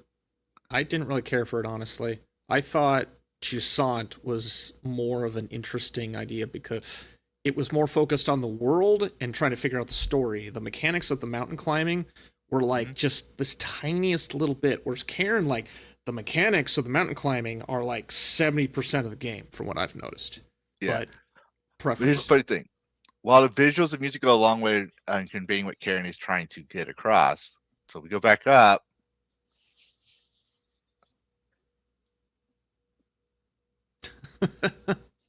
Dull environment. No, so she's praising the environment and at the same time calling it dull. So that's an inconsistent review. Good catch. Yeah. But watch. It's the characters, it's around even the breakdown, the principles, the player's role and all this. Ava isn't alone on this mountain. She frequently gets calls from her publicist. And girlfriend. Yeah. No, it's because she has a publicist. That's why she gave her the good review. Because publicists. It's about me. It's about me. I'm just again. And girlfriend. Can I hire a publicist? I want to hire a publicist. So I'm just showing one. I could spend all day showing all her articles, and it's the same pattern. If there's queer representation or something like that, 95%. If you do that, I'm gonna go for a run out. I'm not. I'm just like this. God bless you, Levistro, for like combing through like all her articles to spot the pattern. Well, because before I trash someone, before I do something like that, I want to make sure I know what I'm doing. I don't want to do a Salem witch trial. Yeah, props on you for just not blindly like attacking people based on a hunch. Mm-hmm. That's part of the reason why I don't do a discussion podcast on my channels, because I don't have the patience to do that stuff. Oh no, look it all up. I look all this stuff up because that I don't consider myself an actual journalist. Let's be perfectly honest. I'm a gamer, but no one is talking about games honestly, and that's what gives me an issue, right? So I'm like, okay, let's see what's going on, because when someone says this is what people are talking about, this is what's happening, I know everyone's going to be trashing it. So that's why I have video essays, and sometimes get long. Now they're getting to be under 20 minutes, so I'm getting better. But when I saw this, like, okay, what's different about this? Why is she why does this feel like she's trashing the game and the other one doesn't? She's talking about mechanics too, and like I said, when I clicked on her low profile, hear me, so I looked her up, found her things, made a chart, including the other guy that from Kotaku did it, and he wrote an article with Kotaku about ranking all the boyfriends you can have in Mass Effect. So when you don't have a romance system, you're forced to talk about the mechanics of the game, which is something you're not interested in. So I'm like, yes, I'm pretty sure you're just using this to promote your soapbox. checking boxes, like I mentioned before. That's what Yeah. they care about. And we see, and like you said before, the gamer checkboxes as well. We talked about that. So, did anyone want to add their own things on this? I'm getting Crimson Desert. Bo says he's getting Crimson Desert. I probably will. I probably yeah. will. I need to look more into like what was the Crimson Black? Was that the Crimson Desert. Crimson Desert? Okay. You should get it based on my personal view that there's dragons in it. Here's Your an box impulse. checking. I was looking at things. I saw a little bit of this article, but it was making my eyes water because I was just like, I'm not talking about crying. Just give me a headache because I didn't want to read that wall of text. Yep. That's And why I was like, you know what? Everything else I seen about it outweighs the bad. So There's something know. fascinating that you mentioned. Like you don't proclaim yourself as a journalist. Some of the best journalists out there are actually Smash JT was a technical writer and a game developer. He never went to college or school, I think, for journalism. Jimmy Dore, big political guy, he's a comedian. He tells dirty jokes, but yet he has done more research about stuff in politics that has actually caught my attention of like, really? I didn't know that. He's not a journalist, and yet he's saying things that sound like something a journalist should say. It's very interesting that the people who don't know how to be actual journalists are more journalistic in nature just because they know how to tism the fuck out over something versus an actual journalist who has credentials and has been in the industry of whatever it is that they're doing. Like, it's very fascinating, the difference that I've noticed in like the past 5 years or so. Yeah.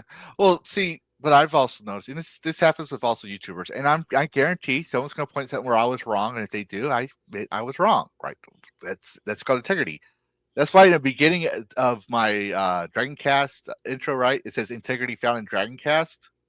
It's a twofold joke. Number one, Error 404, integrity not found on journalist integrity not found in Kotaku, right? But you find it in Dragoncast. Number two, I don't want to get sued for lying, defamation.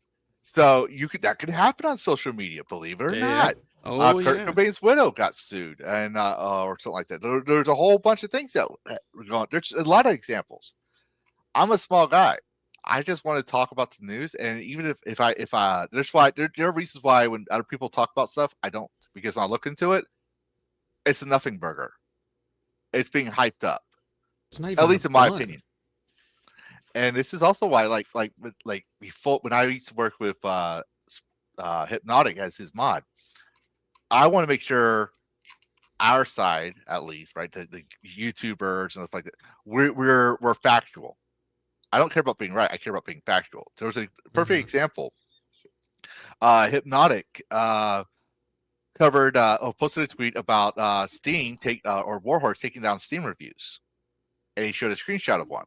And I was like, I sent him a DM. I was like, actually, and I underlined the post. I was like, look right here. It says, "I'll be sailing the high seas for this one." Steam does not take that lightly. They will not. And I showed a policy. It's like, if you promote or endorse piracy, we'll take it down. And he came out and says, he tagged me. This is why old YouTube exit guy says, shout out to Levidistro84, one of my mods, for pointing this out. Steam actually took it down because it was promoting piracy. It was not Warhorse.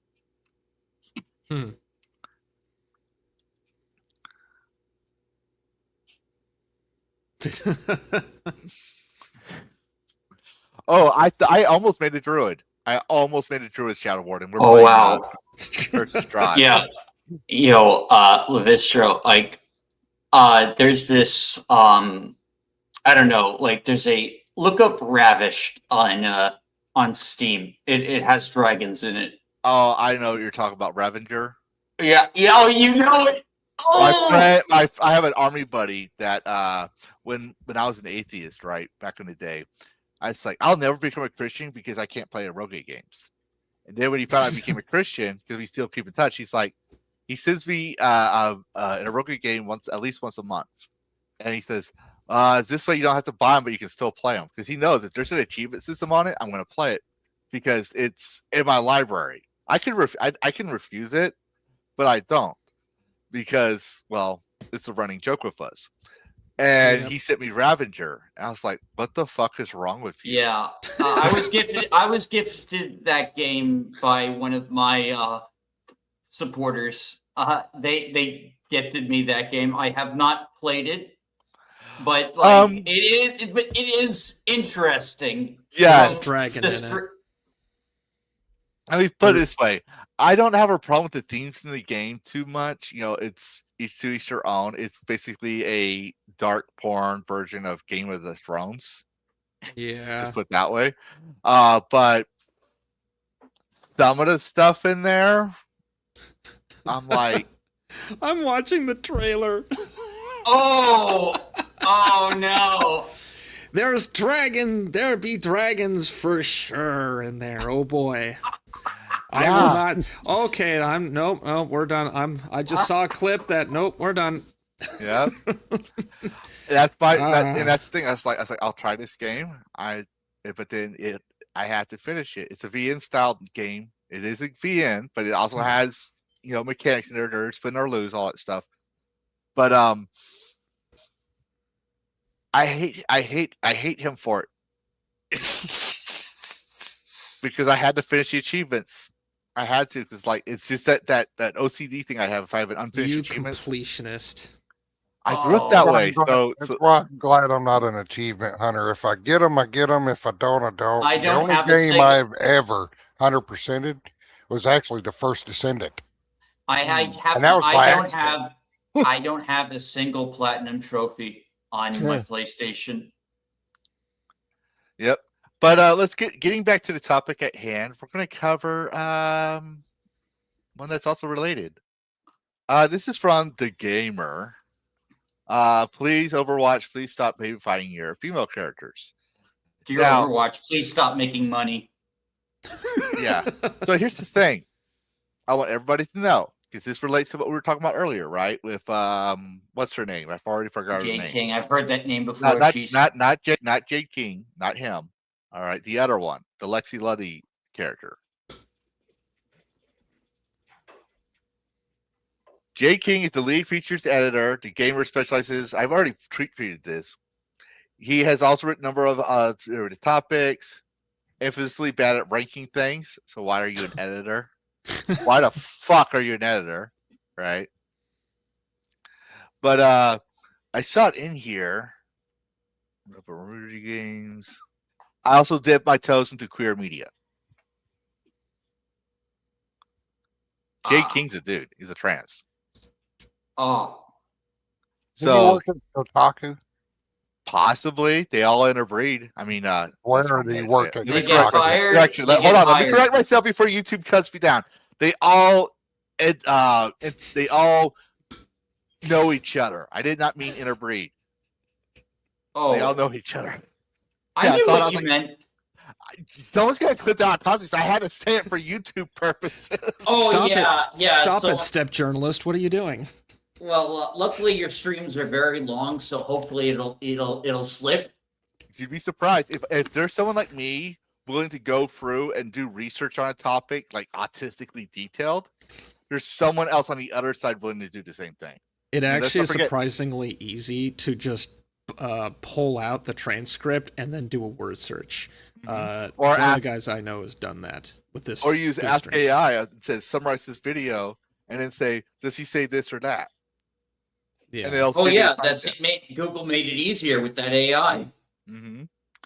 But anyways, so this dude, and I don't care if anyone clips this because guess what? I don't live in California and I have the First Amendment. I'm not going to disrespect. You can't arrest him for misgendering anyone. Yeah, you can say I'm misgendering. However, he was born XY, and that's how I see things. XY, XX. If you want to say hermaphrodite, well, I'll just point this out. That's a genetic mutation. It's very rare. That's called schematics. XXXY is the general chromosomes for every race and human out there, at least. And unfortunately, there are no Fudas. Yeah. It's our Shadows comment. Yep. Yeah, pretty much. But anyway, so he says there's this time when Overwatch was both progressive in the gaming world When it first burst on the scene way back in 2016, offers strong roster of heroes hailing from a myriad of different countries and cultures.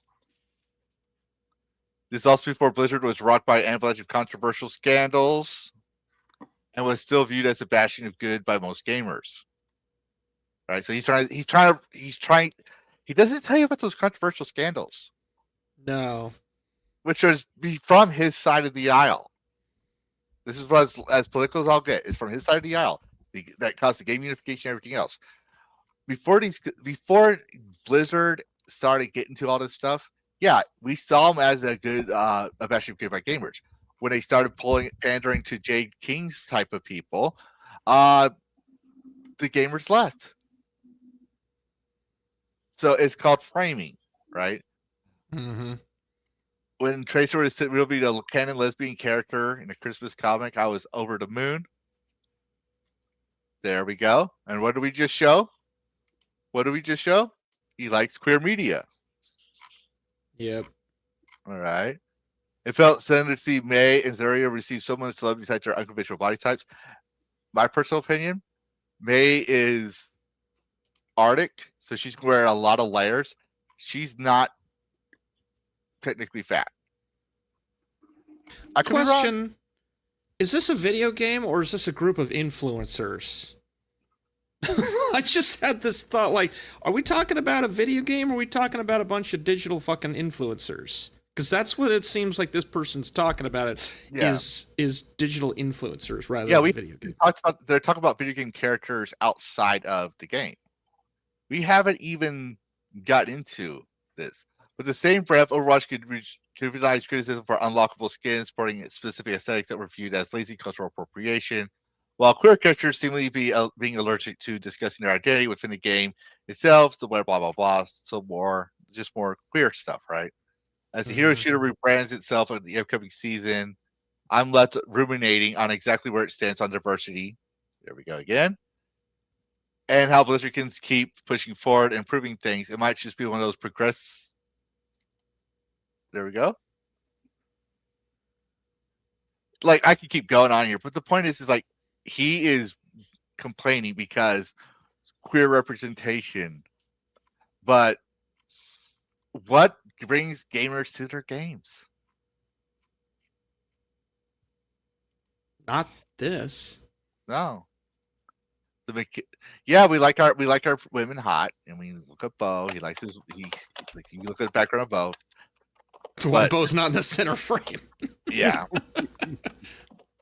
And we do like the fantasy appeal of being the ultra strong super male. I mean, look at Dash and myself. I guarantee you, Dash and I don't look like this in real life. What? No. So you do have pecs that big. Okay. Yeah, he's got boobs. Mm-hmm. Oh, no, I thought you meant the picture. Oh, but yeah, no, I wish I looked like fucking Dash, like real. I want to get pecs this big. I want to. I want to get pecs this big for my own self. Oh, both gotta head out. So we're gonna hold on this. And Bo, you gotta head out. I know you got a busy day and everything like that. So go ahead, tell everybody what's going on, where we will find you, and what you got going on for the week. Well, if you didn't catch the beginning of the stream, I talked about my new AI co-host, and I can have it for any game, not just Conan Exiles. I can create a character for any game to have a new AI co-host. It could be male or female, but it's really cool. Sarah the Sumerian had her debut today in Celestra the Zamoran. I had her going for probably the last week with the AI host. It's got some kinks to work out, but it's fun. She says a lot of funny stuff. Yeah. But I don't have it pulled up, but there's a game that I've been watching, Human at Z, a zombie survival game, finally launched 1.0 and looked pretty good to me. I bought into the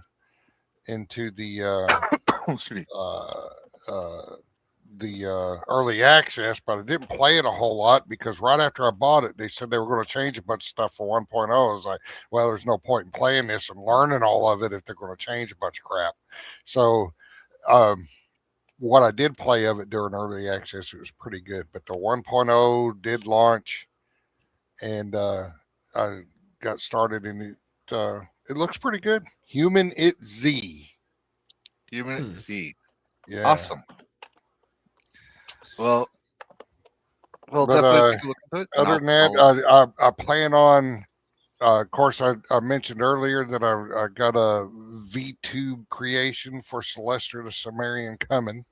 I'm probably they're expensive, so I have to watch my spending. But my eventual plan over probably this next year is that all of my characters will have VTube representation. So I should have done with Sarah the Sumerian first, but yeah, Celestia has kind of gotten popular as well. So especially when I introduced the AI assistant, those few people that come watch, they like interacting with her, and she says some funny shit. But anyway, that's about it. You can find me on Rumble, multi-stream on Rumble under the same name. You can find me on Steam. I don't hide my profile on Steam under the same name. So you can find my channel here on YouTube under Vet Gamer Bocephus, and I do a lot of Conan Exiles. I'm probably going to be taking a break soon from Conan and start doing some other things, especially when Crimson Desert comes, because I want to do a little streaming of that too. Nice. Awesome. Well, thanks for joining us again, Bo. You take care, and everyone. Yeah, you need to support. If you say you support the vets and you haven't watched Bo, I don't know you. Before I forget, I celebrated a milestone the other day. Remember what I posted on Rumble, and my views have gone back down to normal now. But the first episode I made with Celestia as the co-host got over 4,000 views. That's the most ever that I've ever had. And then everything dropped back to normal. I hadn't gotten that kind of viewership on YouTube since I had put out when I started first doing news. I was doing this Starfield coverage, and one of my Starfield coverage videos got over 4,000, and that was 3 years ago. Yeah. But that was pretty cool. So that was a milestone, but now it's all back to normal. It was a fluke deal the other night, but still, it was over 4,000 views. But anyway, yeah, I'm going to get going. I got a couple things I want to do, and then we need to get Sarah back on the air. She's got Mitra's justice to hand out. But y'all take care. Take it easy. See you, Bo. And we'll catch you next one. Yep. That was Bo. And make sure you, if you say you support the troops and support the vets, you make sure you go watch them. You're the one that said you support the troops. You say, I support the troops. You hold those yellow ribbons and you don't watch them. Well, you're not supporting them. So you're being a hypocrite. So, hey, I'm just saying, I'm not the one that said I support the vets. You got to put your money where your mouth is. You know, he needs the views. You know, go help him out. Other than that, the thing is, like, the constant thing about it is like all it does is bitch about the LGBTQ representation. That's all I see on it. That's all I read on it. What doesn't like nothing about the technical specs, the controls, the response time. Well, not ammo, even that. Like weaponry. let's just talk about the lore. Like sometimes we talk about the lore of the game, right? Yeah, like they even their retroactively made Soldier 17 gay, like just to fill in a gap. They've added so many like LGBT like characters to Overwatch, and now like, you know, and they were like veering away from attractive designs that got the game popular in the first place. And now Marvel Rivals came out, and they actually have to compete. So now they're doing like these like Stellar Blade like character designs that like bring in like, you know, they bring in money, and they bring in fans. They encourage fan art. Like, and now this person is getting mad because Blizzard is actually thinking about profit. Yeah, that's the thing. It's like, if you look at it, right, like we said, it's not talking about mechanics, but the whole article spends more time ranting about LGBTQ representation that it doesn't even fit the title. Like, yeah, and Overwatch, as we established, does not have that problem. It has an overabundance, if anything. Yeah, it has a lot of LGBTQ, but there's like, please stop babyfying your female characters. Well, some people point out because Jade Keat is trans. I could be wrong here. That looks like a dude's face. You said Smash JD said that?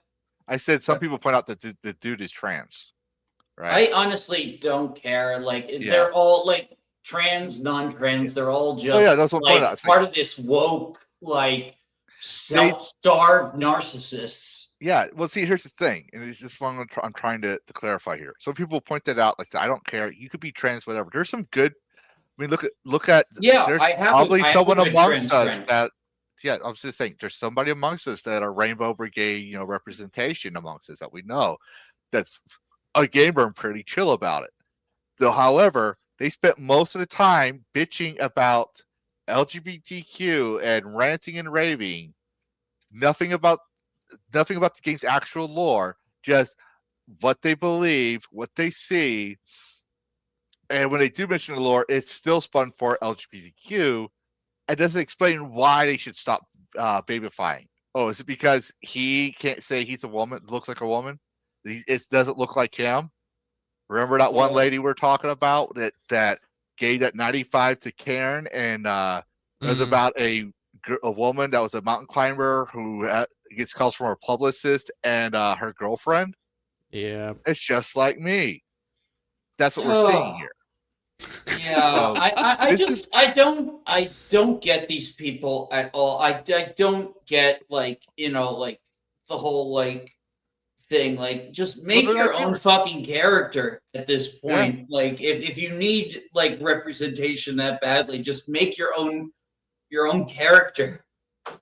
Oh, look, and Domina, an incredibly strong, confident indie woman who owns her own looks as much as Widowmaker and Sarah over the years. I want to see more female characters like this across the spectrum, across the culture, like Factory Ball. So it's just their gospel. That's all it is. But they don't explain why that's a bad idea. They don't. They it's just their personal opinion. It's like this is how things always have been. What is wrong with you? Then they wasted space in a games journalist publication. Oh, yeah, that's right. It's the fucking Gamers. So, like, of course it's going to be garbage. And they're an editor. They're not just any editor, an executive editor. So it's an executive. They're the executive editor. Now we know why the Gamer is so shit. Yeah, I guarantee he's not the only one. I guarantee there's more executive editors, but that he made that call. So, yeah, this is an actual hit piece. This is something that we can actually criticize. Like, okay, we get it. You want LGBTQ. No one gives a shit. Watch, they're gonna make an article about this Venner guy, that Deadlock character, priest dude. Yes, you told me about that. So I'm gonna share it. I'm gonna let you host it, and then there's some that Karis wanted to talk about. So where's that here? Which one is? Oh, there it is. So, oh no, that's not the one. We've already talked about that one. You said you had one about Deadpool. I don't see it. Deadlock. I mean, we talked about it. Okay, all right. So I thought you had one. I thought you said Deadpool. My bad. Oh no, I didn't mean Deadpool. I mean Deadlock. I could have heard you wrong. It's fine. That's on me. Yeah, we talked about it. But I'm just tying it back in since it's also a hero shooter. Yeah, that is fair. And then Carrot, you said you found some things interesting here. So one of them at least. We can talk about all three if you want. I don't care. We're still good on time. This one I thought was just interesting. It goes into comparisons of Outer Worlds 2, which apparently doesn't have any head bob. And they were basically making the argument that they're so used to head bob that when Outer Worlds 2 came out and doesn't have it, it really was just jarring for them. And I thought back to, I think it was the mid to late 2000s when we actually just started getting head bob put into games. What was it? I was thinking like Half-Life, Quake, Unreal, Doom, Wolfenstein. I'm pretty sure none of those games had head bob because that wasn't really a mechanic that was utilized. The Jedi Knight series, Dark Forces, those didn't have head bob. And it wasn't until like a few developers started experimenting. The first that I can remember was Mirror's Edge, which had less of like a bob and more of like your head like just kind of shifted from left to right because you were a runner. And now we're kind of at the point where we're slightly going back to where developers aren't. So like, yeah, Cyberpunk, like it's subtle, but it's there. Like the camera just shifts ever so slightly to mimic an actual like person running. And now like we might be going a little bit back, and people are so used to the head bob that I guess like this person is just, they found it completely jarring. I'm not really for or against the article. I just thought it was fascinating that, yeah, we're at a point where people are so used to the head bob that they notice that it's not there. I'm used to both because I grew up with first-person shooters that didn't have them. It was like you were just on a rail. Little like when I was filming one of my... I was filming some... Can't even think of what it was. Oh, it was a liminal point video, and I needed to grab some footage from Half-Life. And I just remember running out and running straight, and I was like, yeah, this... I just didn't even really acknowledge, it's like, yeah, my character's just running, like, as though I'm sliding along the floor. Whereas now, like, you're so used to the... just the motion capture of everything. It's like... Then this article comes out, like, yeah, I guess we have been using a head bob for, like, 20 years or so, and it's really noticeable when you don't actually have one. I don't really know if it's a pro or con or not. Well, I also noticed that this is written in a very same fashion as Cardi's. It's talking about the mechanics. It's focused strictly on the head bob. It gives you some examples, right? And it gives you the his take on them. And at the end, he just argues that I never appreciate while it's there, but I sure miss it when it's gone. Like you were saying, would be a regardless if you agree with the head bob take or not. This reminds me of articles back in the 90s and early 2000s. It focused strictly on mechanics. Even if he's not promoting one specific game, he's talking about a specific mechanic found in similar games and what's happening was being removed. I actually agree with that. I think that's very, very interesting fantasy. Like I don't mind the head bobs, but the early games head bobs, you might be it's like you're running with your head shaking yes and no frantically because you're like high up, like where literally the camera was as though shaking. Like slight jumps or something. Yeah, like it's like that was annoying. The way he fell down to subtle and shakes and stuff, I don't mind that too much.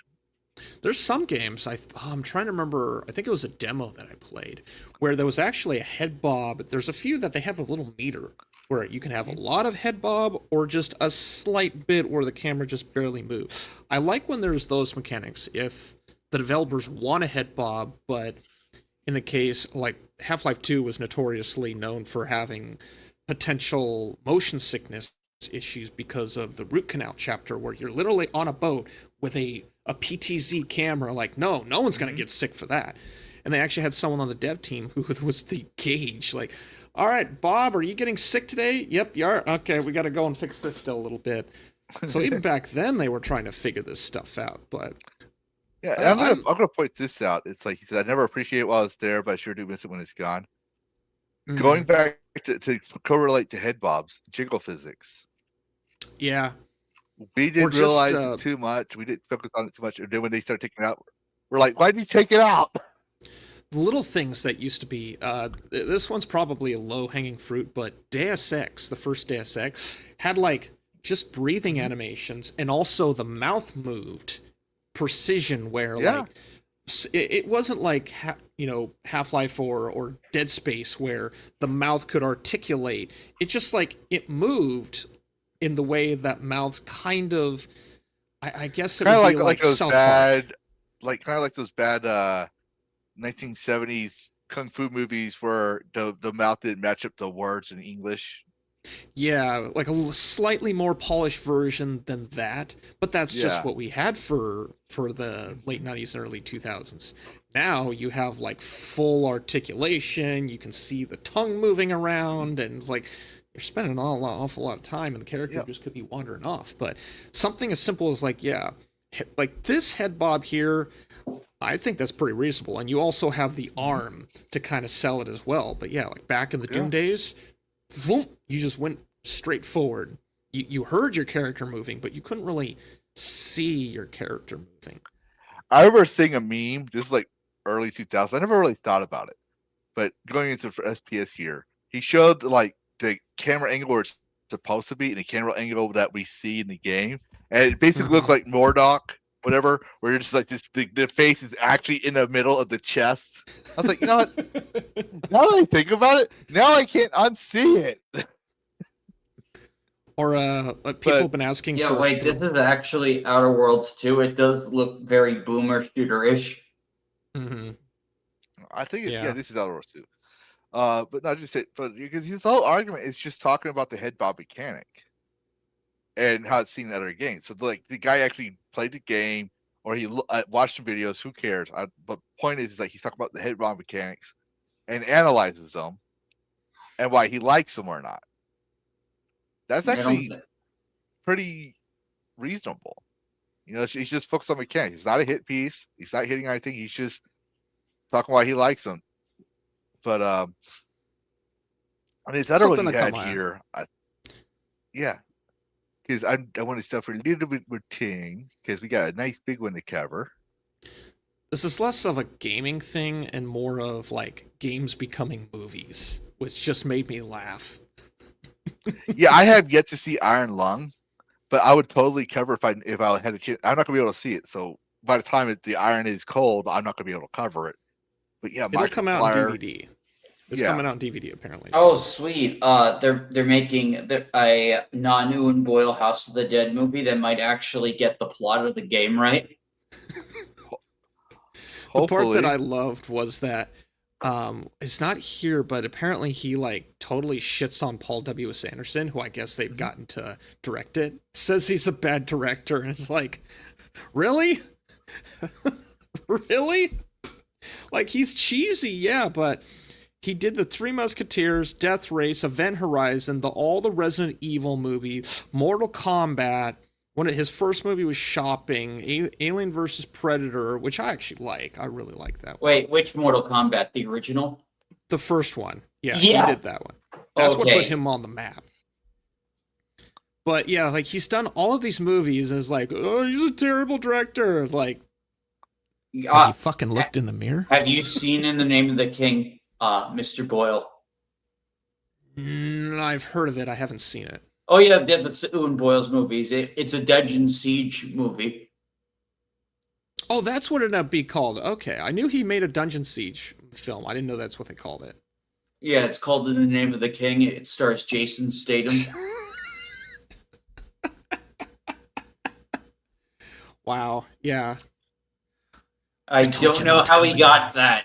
That's a little bit. I think that's the most star power Ewan Boyle has ever had in any of his movies. Matthew Lillard is also in the movie as a minor character. I told you not to come into my land. Just Jason Statham just going full whisper. I didn't really like have a whole lot. It's just like, yeah, we've got another video game adaptation, and the original maker is like bitching that he's not part of it. It's like, this is a studio decision, man. Like, you don't have a say in this. I do hope they put that you know, that intro that plays during all the Sonic movies where it shows all the Sega clips, like kind of like that Marvel-ish thing. Yeah, they got to put that in there. Oh, you know what? Why you make me think about it? So my son and I watched Sonic the Hedgehog last night, the fourth one, finally, or was it the third one? The one with Shadow. Yes. Okay. I did not like it. Why? Unless it's something that requires spoilers. Too many changes? Well, see, I know that it's based on the GameCube version of one of the Sonic Hedgehog storylines. Yeah, my favorite game. Yeah, it is really good. But here's the thing: I didn't have a problem with the choice for as Keanu Reeves as Shadow. That fit him. That was perfect. But it just got more and more like I don't know how to describe it. This is probably going to get me shit with a lot of Sonic fans. Fine, Jim Carrey is not Dr. Robotnik.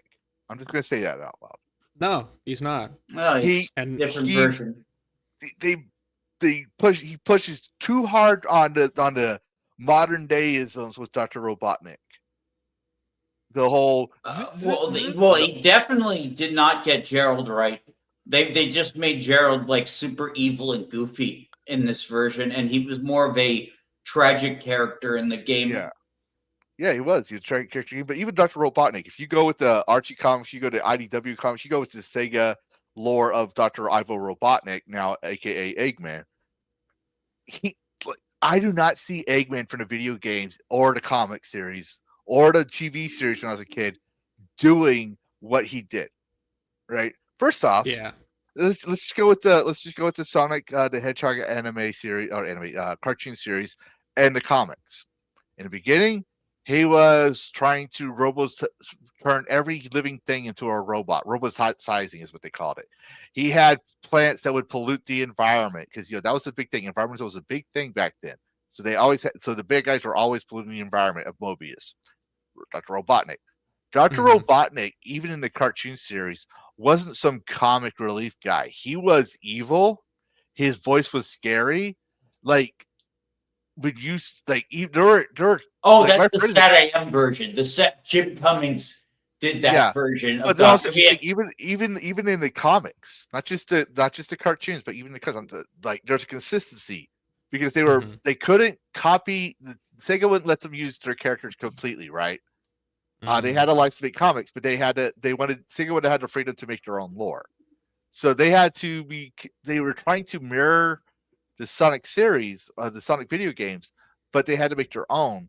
But both Robotniks, from the Sega games to the comics and cartoon, had the same personality. It's just the comics and things made him it expanded it more, like the EU. It showed more of what this guy was capable of, what this guy was doing, why he was such a menace, why he ruled. I guarantee you, Jim Carrey Robotnik would not be able to start a coup to rule Mobius, much less Earth. He is too incompetent. He doesn't strike me as a robotic genius. Unfortunately, Jim Carrey is the reason I didn't go see any of the movies. I have nothing against Jim Carrey. He's gone through like a real mental He went change. through a big mental health crisis, and he kind of I think these movies helped him get his life back a little bit. Probably, and good on him. But as far as like Sonic? Oh, hold on. Lieutenant Garatina and her viewers just rated the stream on YouTube. Thank you, Sergeant Garatina, aka. Wow, welcome. Oh yeah, thank you, Sergeant Garatina. Thank you. Yeah, he's now Lieutenant Garatina, and I'm getting used to that change, but he's been supporting the channel since the beginning. So thank you again for the raid. Welcome, LT. But yeah, I just didn't have a care to watch it just because they fixed Sonic. Okay, fine. I didn't really have a problem. I thought that other Sonic, if they would have kept the original Sonic, I just would have laughed the whole time. I would have gone to see it and I would have laughed. But it's like means the hell.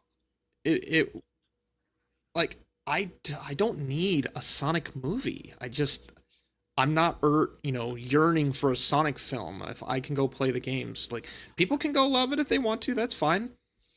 I don't need it. Well, honestly, the Sonic movies, even though they kind of change things a lot, is I feel like the heart of what makes people like Sonic is really captured in those movies. And they are starting to become more like the games. They did make a lot of changes to Sonic Adventure 2's thing, but that's probably because it was dark and they needed to keep it PG. Yeah, and another thing I'll point out is even the modern day Eggman, I don't mean that in the political sense, I'm just saying the current Eggman in the Yeah. game and in cartoons, is more competent than Jim Carrey.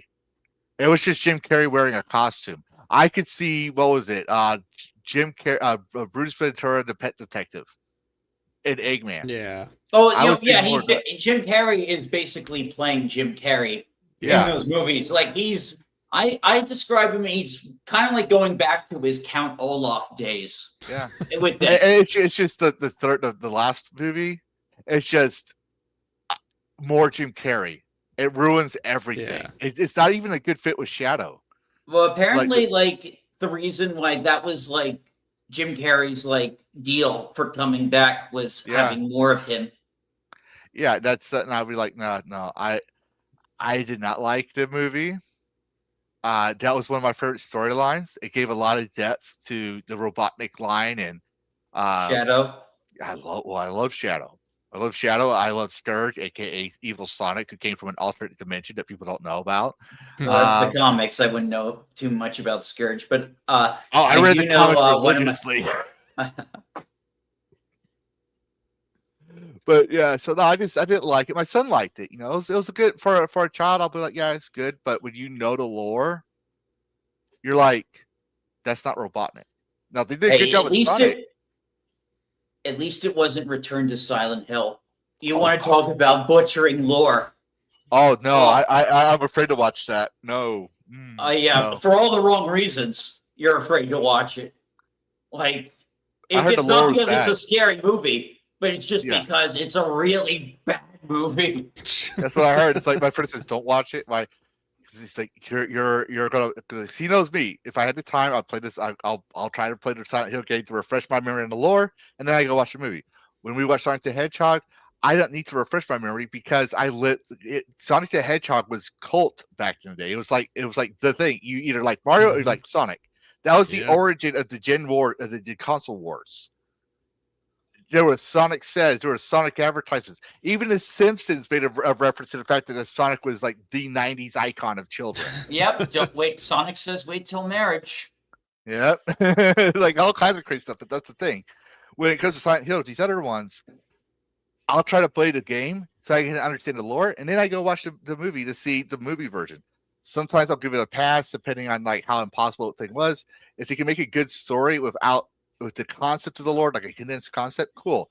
If it becomes something totally different, then I'm gonna say, okay, this movie sucks. Yeah. Well, if anything, like Return to Silent Hill is too streamlined. Like they spell things out for you. Some of the characters, like they don't even complete like their arcs from the game. Like Eddie's in one scene and then he's gone for the entire rest of the movie. Mm-hmm. Jeez. Well, I'm gonna switch it over because this is the final topic I want to cover, and there's a good reason for it. All right. This is related to Knight's Path. So this is Val Savin. Lord, please, before the release, lower the expectations to the absolute minimum. I don't know. Show the most realistic gameplay snippets. Give honest accounts of what it definitely won't be in the game, and so on. Because a lot of people will probably fantasize something so wild that even if the game turns out decent, say 6 out of 10, those overhyped expectations will take it to 3 to 10. On the flip side, if no one's expecting so much and cool things drops, it'll only rack up more positives in the end. P.S. I hope the devs know all these quirks of managing expectations. And that's a fair thing to say. Oh yeah, especially like with what we've seen with like High Guard, we see what happens when things get overhyped. Yeah. It- And we've seen also when people overhype it and are on a certain side of the defense. Let's just put that out there. But to be fair, anything Doritos Pope touches fails. It see this time and time seems again. like it. He's like the Jim Cramer of video games. You ever heard of that guy? Yeah. Like every stock, for those who don't know, Jim Cramer hosts a show on CNBC, I think it is. yeah, And Mad there's this- Money. Mad Money. And there's this weird logic where 90% of every stock that he recommends as being, oh, this is going to be good stock. This stock's going to grow. It's going to be big. It's going to make millions. Suddenly tanks like a year or two later. There is like documented proof over and over that everything this guy talks about, it just tanks. And I see that in Jeff Keighley. It's like, I look at like all these amazing like up and coming developers, and I just think, don't you fucking talk about them, because I don't want them to die. You shut your mouth, Jeff. Oh man. But what I'm trying to point out is like first of all, I played Luminosity. I told y'all last week I was excited for this game. I'm gonna clarify here. It's like I wasn't expecting like, I don't know, Skyrim. Let's just put it that way. I wasn't expecting Skyrim, but I was expecting some of the basics. Like most of my issues when the game came out was the optimization issues and some of the how to make basic mechanics work out. It was not to me was not very good, and that's when I was like, okay, I'm having a problem with this game. However, like I said, I did go out of my way to talk to the devs. I gave them my review, my honest statements, and they were willing to work with me and fixed a lot of those things. Like remember I said about the hands holding the weapons, they were floating, all that stuff. They fixed it. Nice. And I didn't mention that. Some of that stuff I didn't mention in my DMs with them. I mentioned it on stream, which means they were watching my stream. As we've seen tonight, they were watching the stream. So, I don't have a lot of expectations. I don't care if they have jiggle physics or not. I don't care about that stuff. I care the game is good. And I think it's fair that when people look at indie games, they're expecting a multi-billion-dollar experience. They're expecting, I don't know, God of War or Assassin's Creed level open world depth. They can give you that, but it's not going to be that good, because shoestring budgets. But I liked what was responded, what happened next, because he's responding to this the 3,000 wish list, right? Nice Path comes back. This is something that's always supposed to be, is how humble they are. Like when a dev is humble, I like it. You're absolutely right. Many people assume Nice Path was coming from a large studio. That's exactly why we've been careful to manage expectations and stay as transparent as possible about who we are as a very small team working with essentially no budget. They have no budget. It's just pure passion. All right. Nice Path is not a game you can spend hundreds of hours in. It's a smaller game for about 20 to 40 hours game. It's still pretty decent. That's still a lot. Yeah. And still, I'm going to point this out. You can have 20 hours of gameplay. Hell, Tetris is basically not even an hour of gameplay if you really think about it. It's just the replay value of replaying those levels 99. It just speeds it up. That's all it is. You can make a game last 80 hours if you really care about it and you really love playing it. Like Dash was saying, you make 15-minute main story that we were talking about with Crimson Desert, and you can still do all the aftermath, the post gameplay. Yeah. New Game Plus. I don't like New Game Plus too much. I like post game. But, the Game Plus, making it a little harder, okay, that's fair, right? The way Bethesda did it with Starfield, 17 marks of, what's that spaceship, the spaceship you get at the end of the game, spoilers.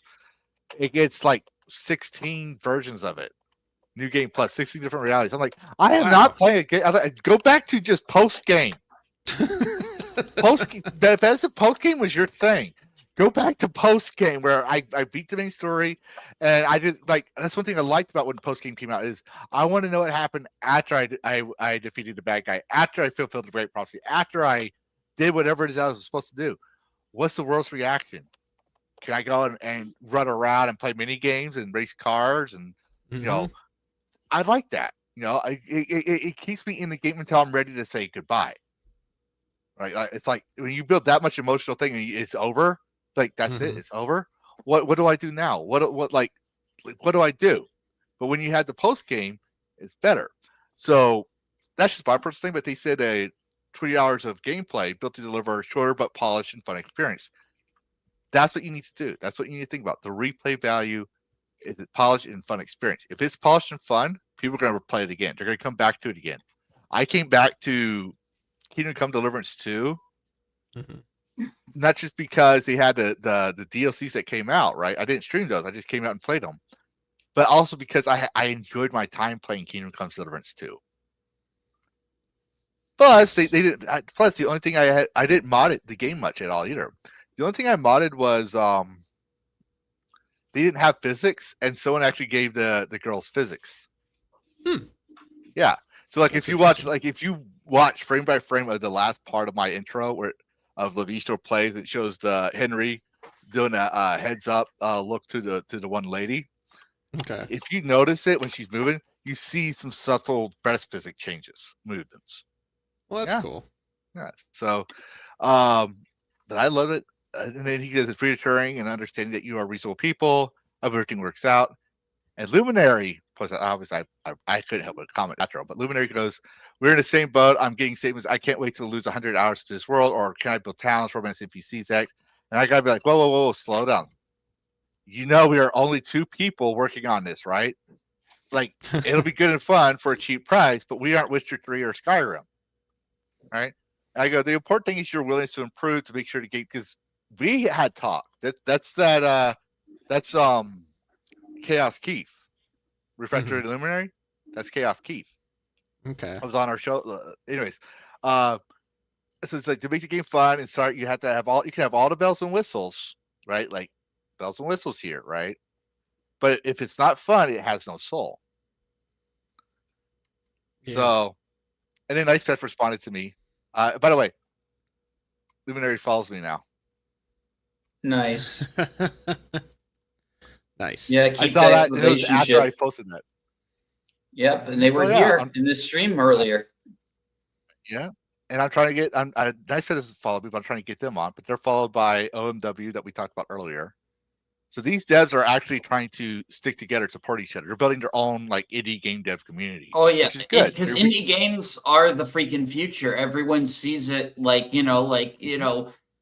it's either go smaller, like stop like trying to like outspend everyone else, stop trying to chase infinite money, just make good single player experiences or simple multiplayer experiences that are just fun. Yep. And Nice Pet responded to me. He goes, "Yep, that's why we're focused on the core gameplay route, not mini games and similar stuff. If the core loop is fun and players want more, it is easier to expand the game later with free updates and additional content. But if we spread ourselves too thin and fail to deliver a strong, fun core gameplay, no amount of side activities will make people want to play in the first place." That's what AAA forgot. You make the base of the game fun. If it's fun, then you expand. It's called scope. And this is how I know that that Nice Path and or even Luminary, Refractive Luminary, they know what they're doing because they're talking about core game design theory. I would Things throw a I've challenge learned. card in there. Did they forget or simply choose to not care anymore? Because I wonder if it's a little bit of both when it comes to AAA.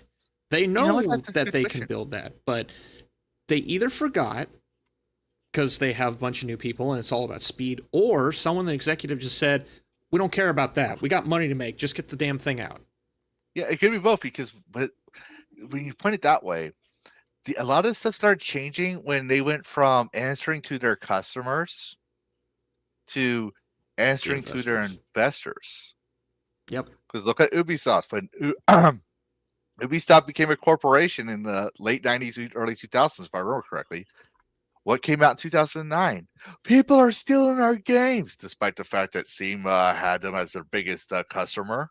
Like more people bought Ubisoft games off Steam than they did on consoles. Just putting that out there, you can go look it up. Same. You know, and when they got their response for people's pirating our games was Uplay, which they lost a lot of their customers. They still had fair decent, but over time they just lost that bad faith because they were corporations. You can look at EA Games. EA Games has been known for nickel and diming their customers since they became a major corporation. It used to Sims be 4. Let's put it this way. EA Games challenge everything. EA Games. It's in the game. Or no, it's EA Sports. It's in the game. Those no longer became the slogans. Yep. They were talking about their brand. Like they knew their game, their brand was their game sold their brand. Nowadays, it's what the investors want. They lost all that, and some of it could be they lost interest. It could be they didn't. Well, you get the idea. And there's very few studios that we don't talk about that haven't lost it, but are basically borderline AA, AAA. You know, There's people that's just what they're focused on making a good game, but obviously AAA hires them, so you got to do what AAA wants because that's their the customer tells whatever the customer wants, you get, and you can see the mixed match. Then you have these newer companies coming like Warhorse Studios. Say what you want to will about it. Yes, they got bought up by Embracer, but KCD2 is still a good game. You have Knight's Path coming out. I hope it's a good game. You got Luminary coming out. I hope that's coming out soon. I hope that's a good game. You got Crimson Desert. There's lots of good games coming out. Hell, what was that? What the Tearscape games? It's a 2D game. These are becoming the new like if they become successful, these will be the replacements of the old. Yep, AA indie, low budget stuff. Oh, I bet Hollow Knight's going to get a big resurgence in sales because of the Switch 2 version. That's free for people who own the original on Switch, which I do. Yep. But I just wanted to, because we're probably gonna have a short conversation. Like I said, we had to fix this on the fly. Yeah. Let's keep this stream at 3 hours. That's good. I think we. Yeah. I had to fix the thing, the thumbnail, anyways, because people came here for Sandy Petersen. I will say for everyone though, to give you all notes, we are in talks with certain people that we're not going to say until we're 100% sure they're coming on. That we have a day, we locked it in, and no one else is talking to these people. I'm just going to point that out there. It's not me bullshitting. I like to go to. I've seen the list. Oh my God! You got a secret list? No, I shared it to the whole Discord. This was like way back in August. Oh wow! But way back. Must have missed it. Yeah. So Sandy Petersen was on that list. But we were talking to a couple of people that it was kind of hard to get on to the show. But most of that list is that Garrus is talking about has been crossed off. Yeah, because I would love to try and find Tim Sora and get him to talk about the last night. I'm going to say that what we got going on, however, what people I'm talking to, I don't want to name names yet in case they bail out, but we're going to be talking about the future of gaming. Let's just put it that way. Oh, that's I'm going to tell my panelists, after the show, but I'm not going to say it publicly until I got 100%. Actually, y'all two know one of them that I'm talking about. But yeah, so the ending conversation for this is: should we expect more from indie devs and AA, and why or why not compared to AAA? I would phrase it differently. I would phrase it differently. Instead of should we expect, can we expect? And the answer is yes. We can expect more of a concentration of storylines, characters, gameplay, whatever it is that the developer wants to give you that you are looking for, you can and will get. Whether you want to expect something higher, you got to go find that. That developer may or may not be able to get it, but there's like 1,000 developers right now making their own game. Mm-hmm. There's one out there. They may or may not work for Ubisoft, EA, Valve, Blizzard, Activision, but they're making something that is going to be in line with what you want. So I would twist that bit and say, yes, a developer can make something that will hold up to your expectations. Yeah, absolutely. What do you think, Dash? For this, keep expectations tempered, and I'm looking forward to Knight's Path. I'm going to say, don't expect big, epic open worlds. You do not know, and this is coming from someone who's worked in game design, who's worked with at least 200 people, as a freelancer, not as members at the studio. You're working with smaller teams that are probably having crunch culture. Let me put it this way.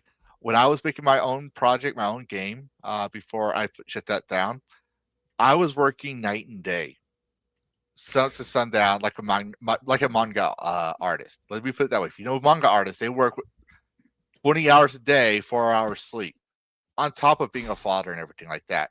Damn. I burnt out. I won't lie. I burnt out because I wanted the game to make it my way, and the people around me that were working with me wanted their message in there, and they were indie studios, right?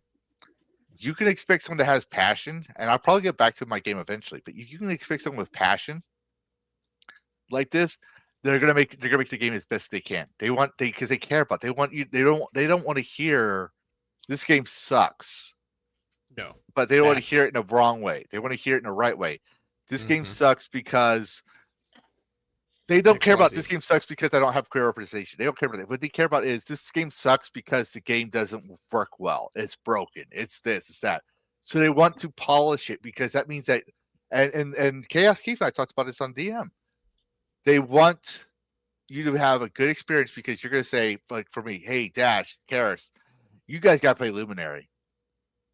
When I played the demo, I said I don't recommend this game on stream, and I changed my mind when I talked to them, and they were showing like they were humble and realized, yeah, you're short. We only got 2 people.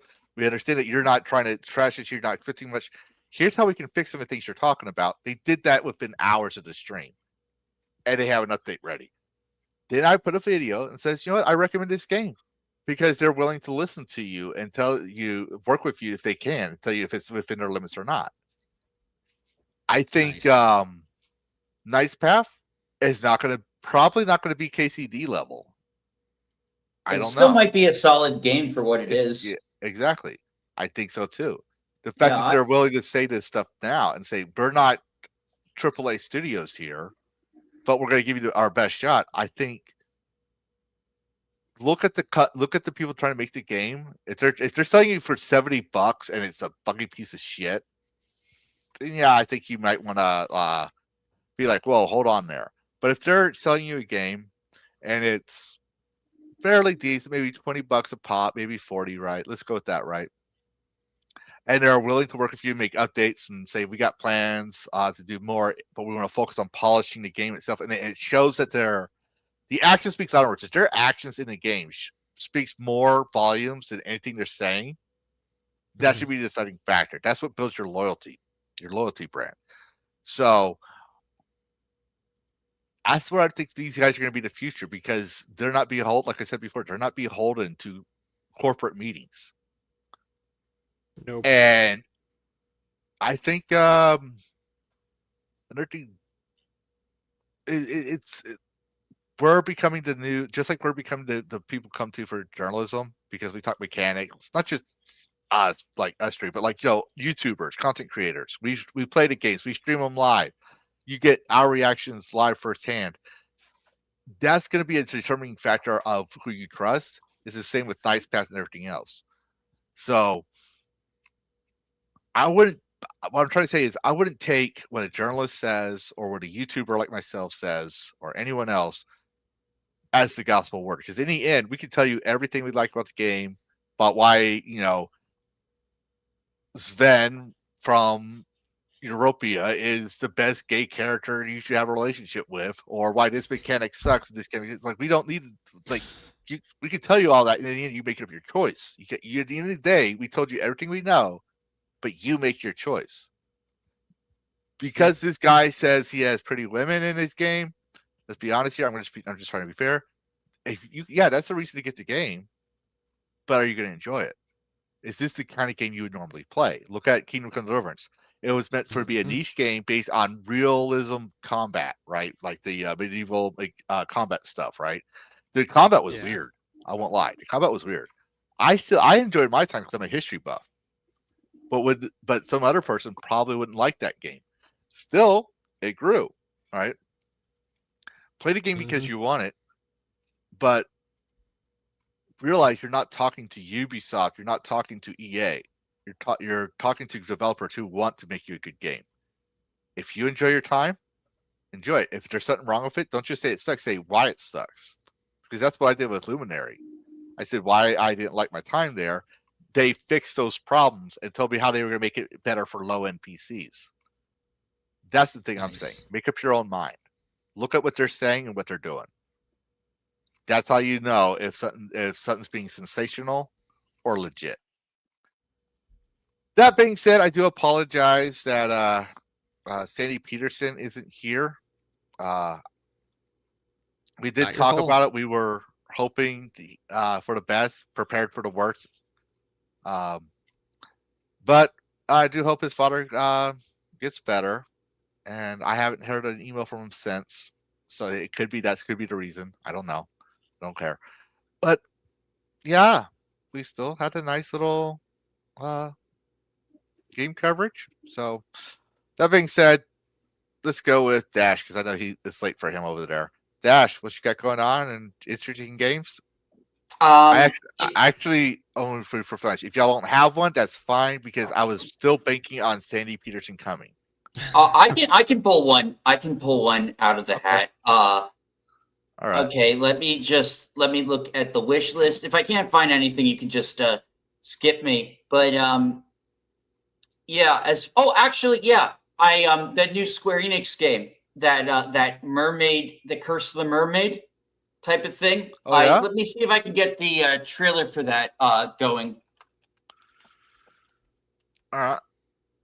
Well, I know. I think it's going to be on Nintendo. Oh yeah, here it is. The Mermaid's Paranormal Site, Mermaid's Curse. It's a sequel, but not a direct sequel. Okay. Okay, it's kind of it's your favorite genre, visual novel, but I think it has detective gameplay and shit. I will judge you harshly if it's nothing but just skip page. Whispers of mermaids lurk throughout the coasts of Japan, and the remote island of Kameshima, nestled in Ise Bay, is no exception. Rumors of mermaids exist, even here. On the island shores, drowned by the sound of ocean waves, a cursed tale now begins.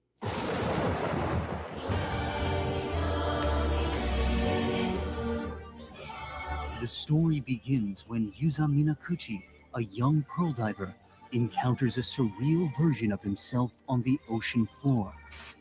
An unknown girl who's washed ashore. Strangers searching for the mermaid's treasure. And a mysterious housewife who's investigating a drowning.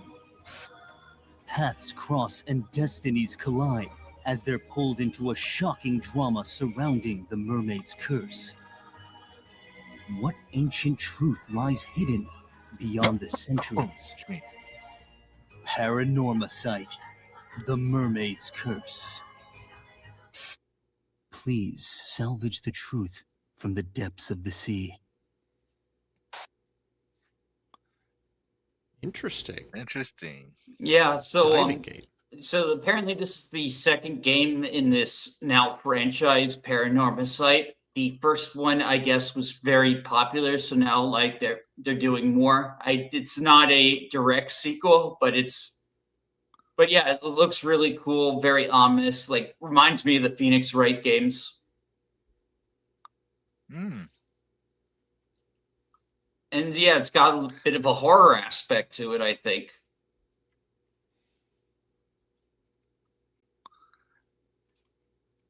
Nah. Yeah, I'm willing to give it a shot. It comes out like quick. I don't think it's going to be that expensive. 11 days. In 11 days, it comes out. This was announced at the Nintendo Direct. There you go. There you go. I just realized the game Bo was recommending was the game I was going to recommend. Damn. And so I'm a little distracted right now because I'm like, oh shit, I gotta find something quick. Because I don't want to do something he did. Yeah, go ahead. All right. Yes, share screen. Where is Steam game list? Boom. There we go. All right.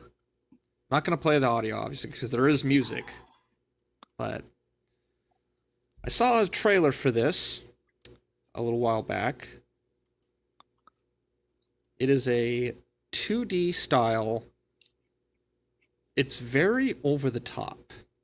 It's kind of framed as a bit of a comic, but you play this one character who you can augment out the ass. Just like all the augments, everything is just over the top.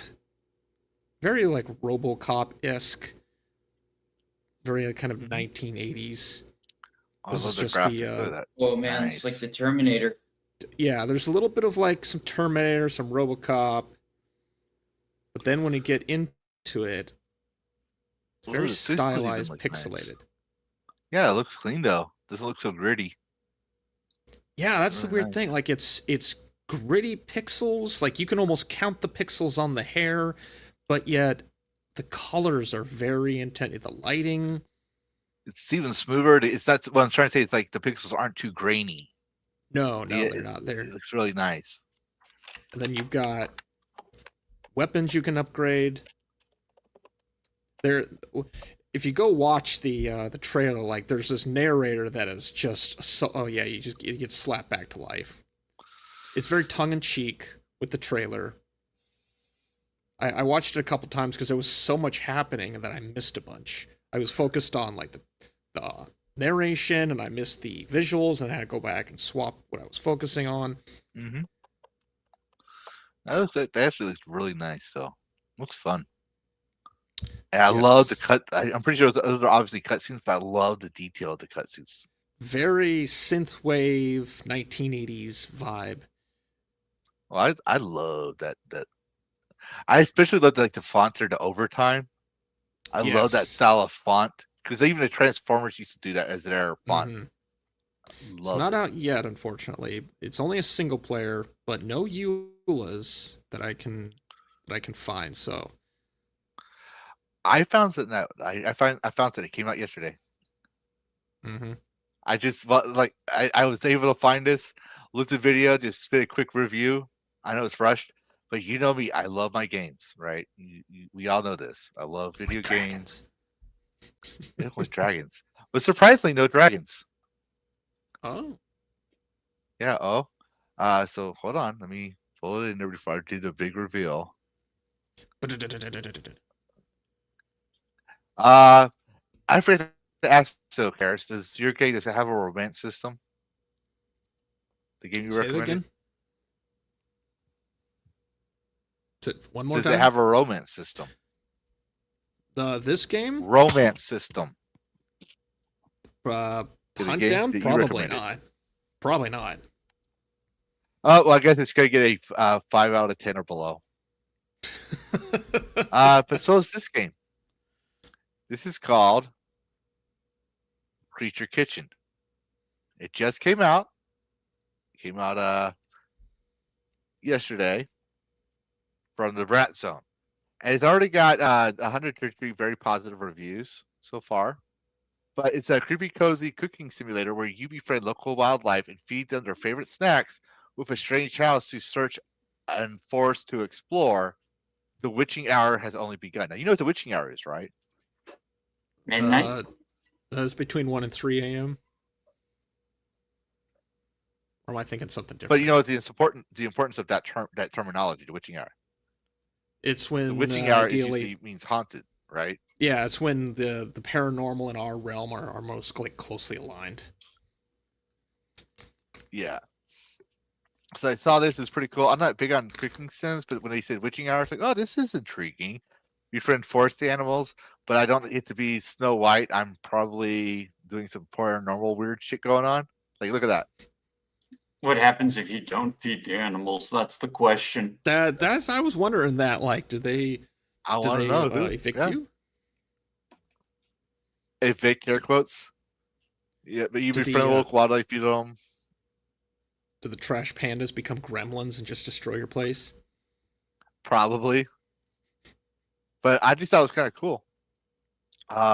It is an indie You know, game. the low poly graphics really add to the horror aspect, I I was think. just gonna Yeah. mention that, like that low poly. There's something about low poly and horror games that just fit really well. I know, isn't it weird? Like if you When they took try to remaster. Good. Yeah. When they remaster stuff and it just doesn't hit The right. lighting just changes everything. You can see the jump scare before it happens. You're like, could you at least fix that part? Like, please? You do realize that part, like, I can see the jump scare defeats the purpose of having the jump scare now. Now it's just a scare that doesn't jump. Mm-hmm. But yeah, I just thought this was interesting. I might get it. It's actually I was gonna say, yeah, on there's a sale demo. for logo. like I said, this is February 7th. It came out yesterday. Oh, it's out. And they want you to buy their game. And it's only it's out. It's on sale for 20% off. The original price is $8. So you're not really forking over $100. It's the cost of Download a the fancy demo. coffee. Simple game, simple Yeah. premise, but I bet it's just a skip. Yeah. You know, want to know what that reminds me of? Oh my God! You're not going to get your pumpkin spice tomorrow. Woohoo! You got hours Karis. of gameplay. Look at that. If you got want hours to of a weird, gameplay with Steam achievements. I got a game recommendation. If you want a weird game that's actually free, download Dinner with an Owl. I'm looking. And see, like even their mechanics, they're small mechanics. Oh, it is Not a up- weird. not up It is against, a weird game. It is a weird game. It's actually once you figure out what to do, it's easy to beat. But yeah, it's about. It's got loops. It's a game that has loops, and there's a talking owl. Then that's basically it. It's Anyways, it's that's very Creature weird Kitchen, game. everybody. Yeah, I'm putting both of those on my list. That's Creature Kitchen, everybody. That was my game. Like I said, a simple $8 game. That means you're gonna miss your pumpkin spice latte at Starbucks tomorrow if you buy the game. But a pumpkin spice latte only lasts for what? Under an hour, and a Creature Kitchen is promising hours of gameplay. So Yep. there you go. Plus the cooking sim, so that's the kind of game that women would love to play, cooking sims, being friends with forest animals like a Disney princess. Paranormal activities may vary. But Oh my god.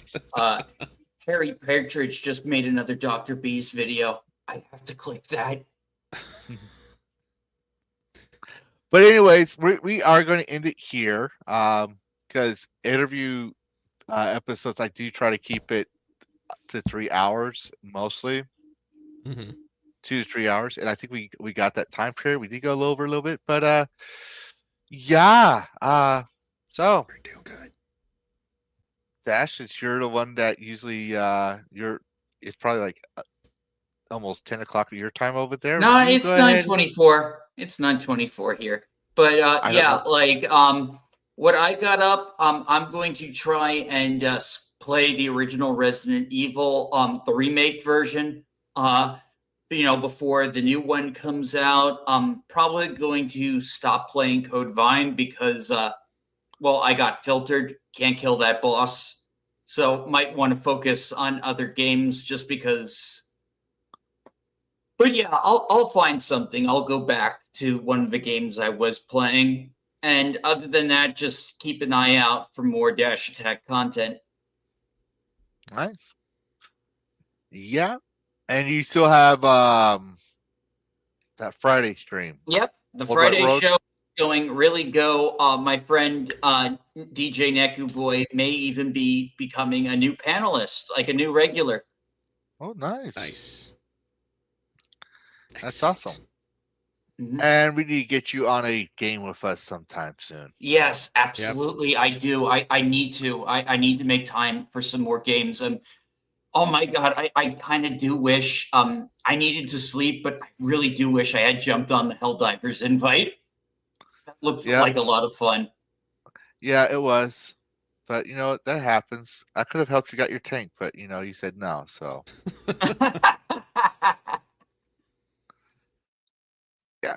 But with Skytix running around, it's probably a good idea that you weren't, because he was mech obsessed and he shot me. Oh, Oh, and then he squished me. And those are actual YouTube short clips that I put in. Correction. He didn't step on me. The game said he did. He was nowhere near me when it said he squished me. And I was doing my traditional signature of doing the barrage and waiting until everyone's on the ship for evac, and then I drop it so that way when we leave, the barrage just goes around us as we're flying off to make it look like a badass exit. No, because he squished me, it dropped. And you hear the Zuckerboy from Faz Inc. saying, "Oh, you squished him," and then he sees the thing just like on the ground next to my body. He goes, "No!" hilarious. But yeah, so we should get you on sometime. Karis, what you got going on? And when does Hotaru say that you're welcome back to the house? I will be going back to the house next week. That's when not so much when Hotaru lets me back, as when work lets me back. What I got going on, I'm editing a big video with a bunch of games that one of them I was actually gifted by the developer himself. So that's going to be front and center. And then I've got a bunch of other ones. There are like 4 playtests that I was just given access to. And so probably over the weekend, I'm just going to be doing a bunch of recording. I don't know where I'm going to put them yet, probably in another video. But yeah, I've got recording and editing to do. We're doing more Abiotic Factor. I didn't stream any, obviously, but I do want to stream more of that because we're now in a realm of the game that I have not been to before. Like, I have no knowledge. Skytex has moved on to these new areas. It's like, I don't know what this is, man. Like, I'm in new territory, so yeah, it would be fun to get a stream with a bunch of viewpoints, because, like, when you get 5 of us, sometimes 6 of us in there, there's so much going on, you need a different viewpoint for everyone. So I think I'm going to try and plan something for I don't know if I have the weekend, but probably sometime next week, do a stream where we get a bunch of us in there. So that's what I got going on. See, that's their game. I can't recommend that because our rules are you can't play it. It's based on perception only. And I played it, but yes, I love this game too. I'm still learning. I'm still trying to figure it out. It's still confusing. There's a lot. But it's fun, especially since it's all nerds talking. It's not you don't have a big time talker guy. It's just like my what did they say? Something like my respiration or my blood cholesterol is lowering or stuff like that. You see some weird scientific nerdy things the way they say it. Like I like my guy is based off the Kirk Douglas guy where he goes to get a burger and he doesn't get his breakfast meal, so he shoots up the place. Oh yeah, like, my glucose levels are dropping. Yeah, there's a lot of that going on. But they got poop mechanics. So you talk about realism. It's got, like that's like you sit there. It's not just you sit on a pot and you take a shit and you're done. No, you sit on a pot and you're watching a slider bar and you got to hit it right at the right exact spot. And I'm afraid to find out what happens if I don't get it at the right spot. It is very fast. Yeah, the terminology. I need to defecate. Like the nervousness of the character just saying he needs to go find a bathroom because he's embarrassed. Yeah, it's just hilarious. It's like it's not like your typical heroes. It's the nerds. That's what I find. It's all the lines are basically what the nerds say. But anyways, hey Levistro, I'm gonna dip out. All right, yeah, go ahead, Dash. We're about to wrap up here. For me, I am probably going to find some more niche gamer articles to cover about upcoming games. I do want to start putting those out. But I'm also enjoying making video essays where I articulate things. And I'm getting a lot of praise for Crimson Desert and that video because it's all about dragons. I try to make it funny, but kind of like a miniature version of this show. And then I'm thinking about making a rant, well, not really rant video, but just my arguments on dragons versus wyverns. I get tired of people saying this is a dragon. No, that's a wyvern. Yeah, we need to clear definitive. Yeah, there's a reason why they make dragons look like wyverns. It's not because they're dragons. But anyways, so I have that coming out. I'm thinking about making some more. I want to focus on some more tips videos. So I might try to get one done this week. It all depends. But not streaming tonight. not sure what I'm streaming tomorrow, but I'm also doing some house repairs because I think my house got struck by lightning because my electricity's been acting all weird lately. Yeah. Because That sounds weird. my refrigerator has all our sodas and drinks in it. Keeps flipping off. The coffee bar keeps flipping off. I'm like, this has been working fine. I changed light bulbs. In fact, the light bulb right outside my studio to the hallway, I just changed it because it went out and it popped again. So I'm like, okay, something hit the house or something weird's happening in the house. I have not found any rodents. The house is brand new. It's not that old. So try to see if I can fix it before I have to call an electrician. But it seems like something keeps happening. So I wonder if your breakers are like there's corrosion, like some instant oxidation, and so like there's the neutral bar that the breaker I think has to apply to if there's something that's causing something to ground out constantly, and so you just have to replace a handful of breakers. That, or I had someone when they built this house, they hired a cheap electrician or something. That's why I'm trying to see if it's something I can fix myself, and I'm not good of electricity, but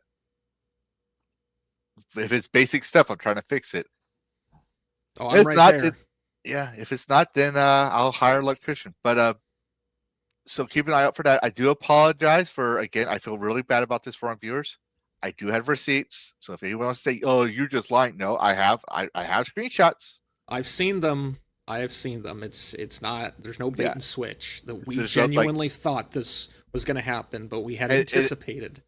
It could be that his dad he said he was going to make it despite his dad, but his dad may have had a turn for the worse, so that could happen. But we're going to move on from that. I ain't going to promise it no more. I do wish him well. I'm sorry we couldn't get him on the show, but I promise you, the people that we're looking into right now, is not just some YouTuber. It's not just some legacy icon of the industry. And no, it's not the Doritos Pope himself, but it's the future of gaming, in my personal belief. And we're going to be talking to them soon. So, yeah. Other than that, you have anything else you want to say? Because I got distracted. The cat's attacking me. Attack back! I'm trying to move out of the way, but she thinks we're playing now. She's like, "Oh, I can play with your feet." She's biting my feet. Nah, I think we've covered quite a bit. I actually had some stuff that I'll throw in the Discord because I was anticipating we were going to cover other stuff, but who knows? We might cover them next week. I had this little joke that I was going to share, but yeah, that's all good. It's just the thing. It's like since we hit cancel, we're gonna forget something, and I'm like, God damn it, it's gonna have to be for next stream. But no. Anyways, happy gaming, everybody. Play games your way. Yada yada yada. Blah blah blah. And as the critical triggers say, go away now.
You're still here. What? You thought there'd be a post-credit scene or something? This isn't a Disney movie. Show's over. Go get some sleep. Play a video game. Watch another YouTube video. I gotta take care of the Dragon Wing and possibly get some sleep myself. Goodbye all, and thanks for watching. And happy gaming.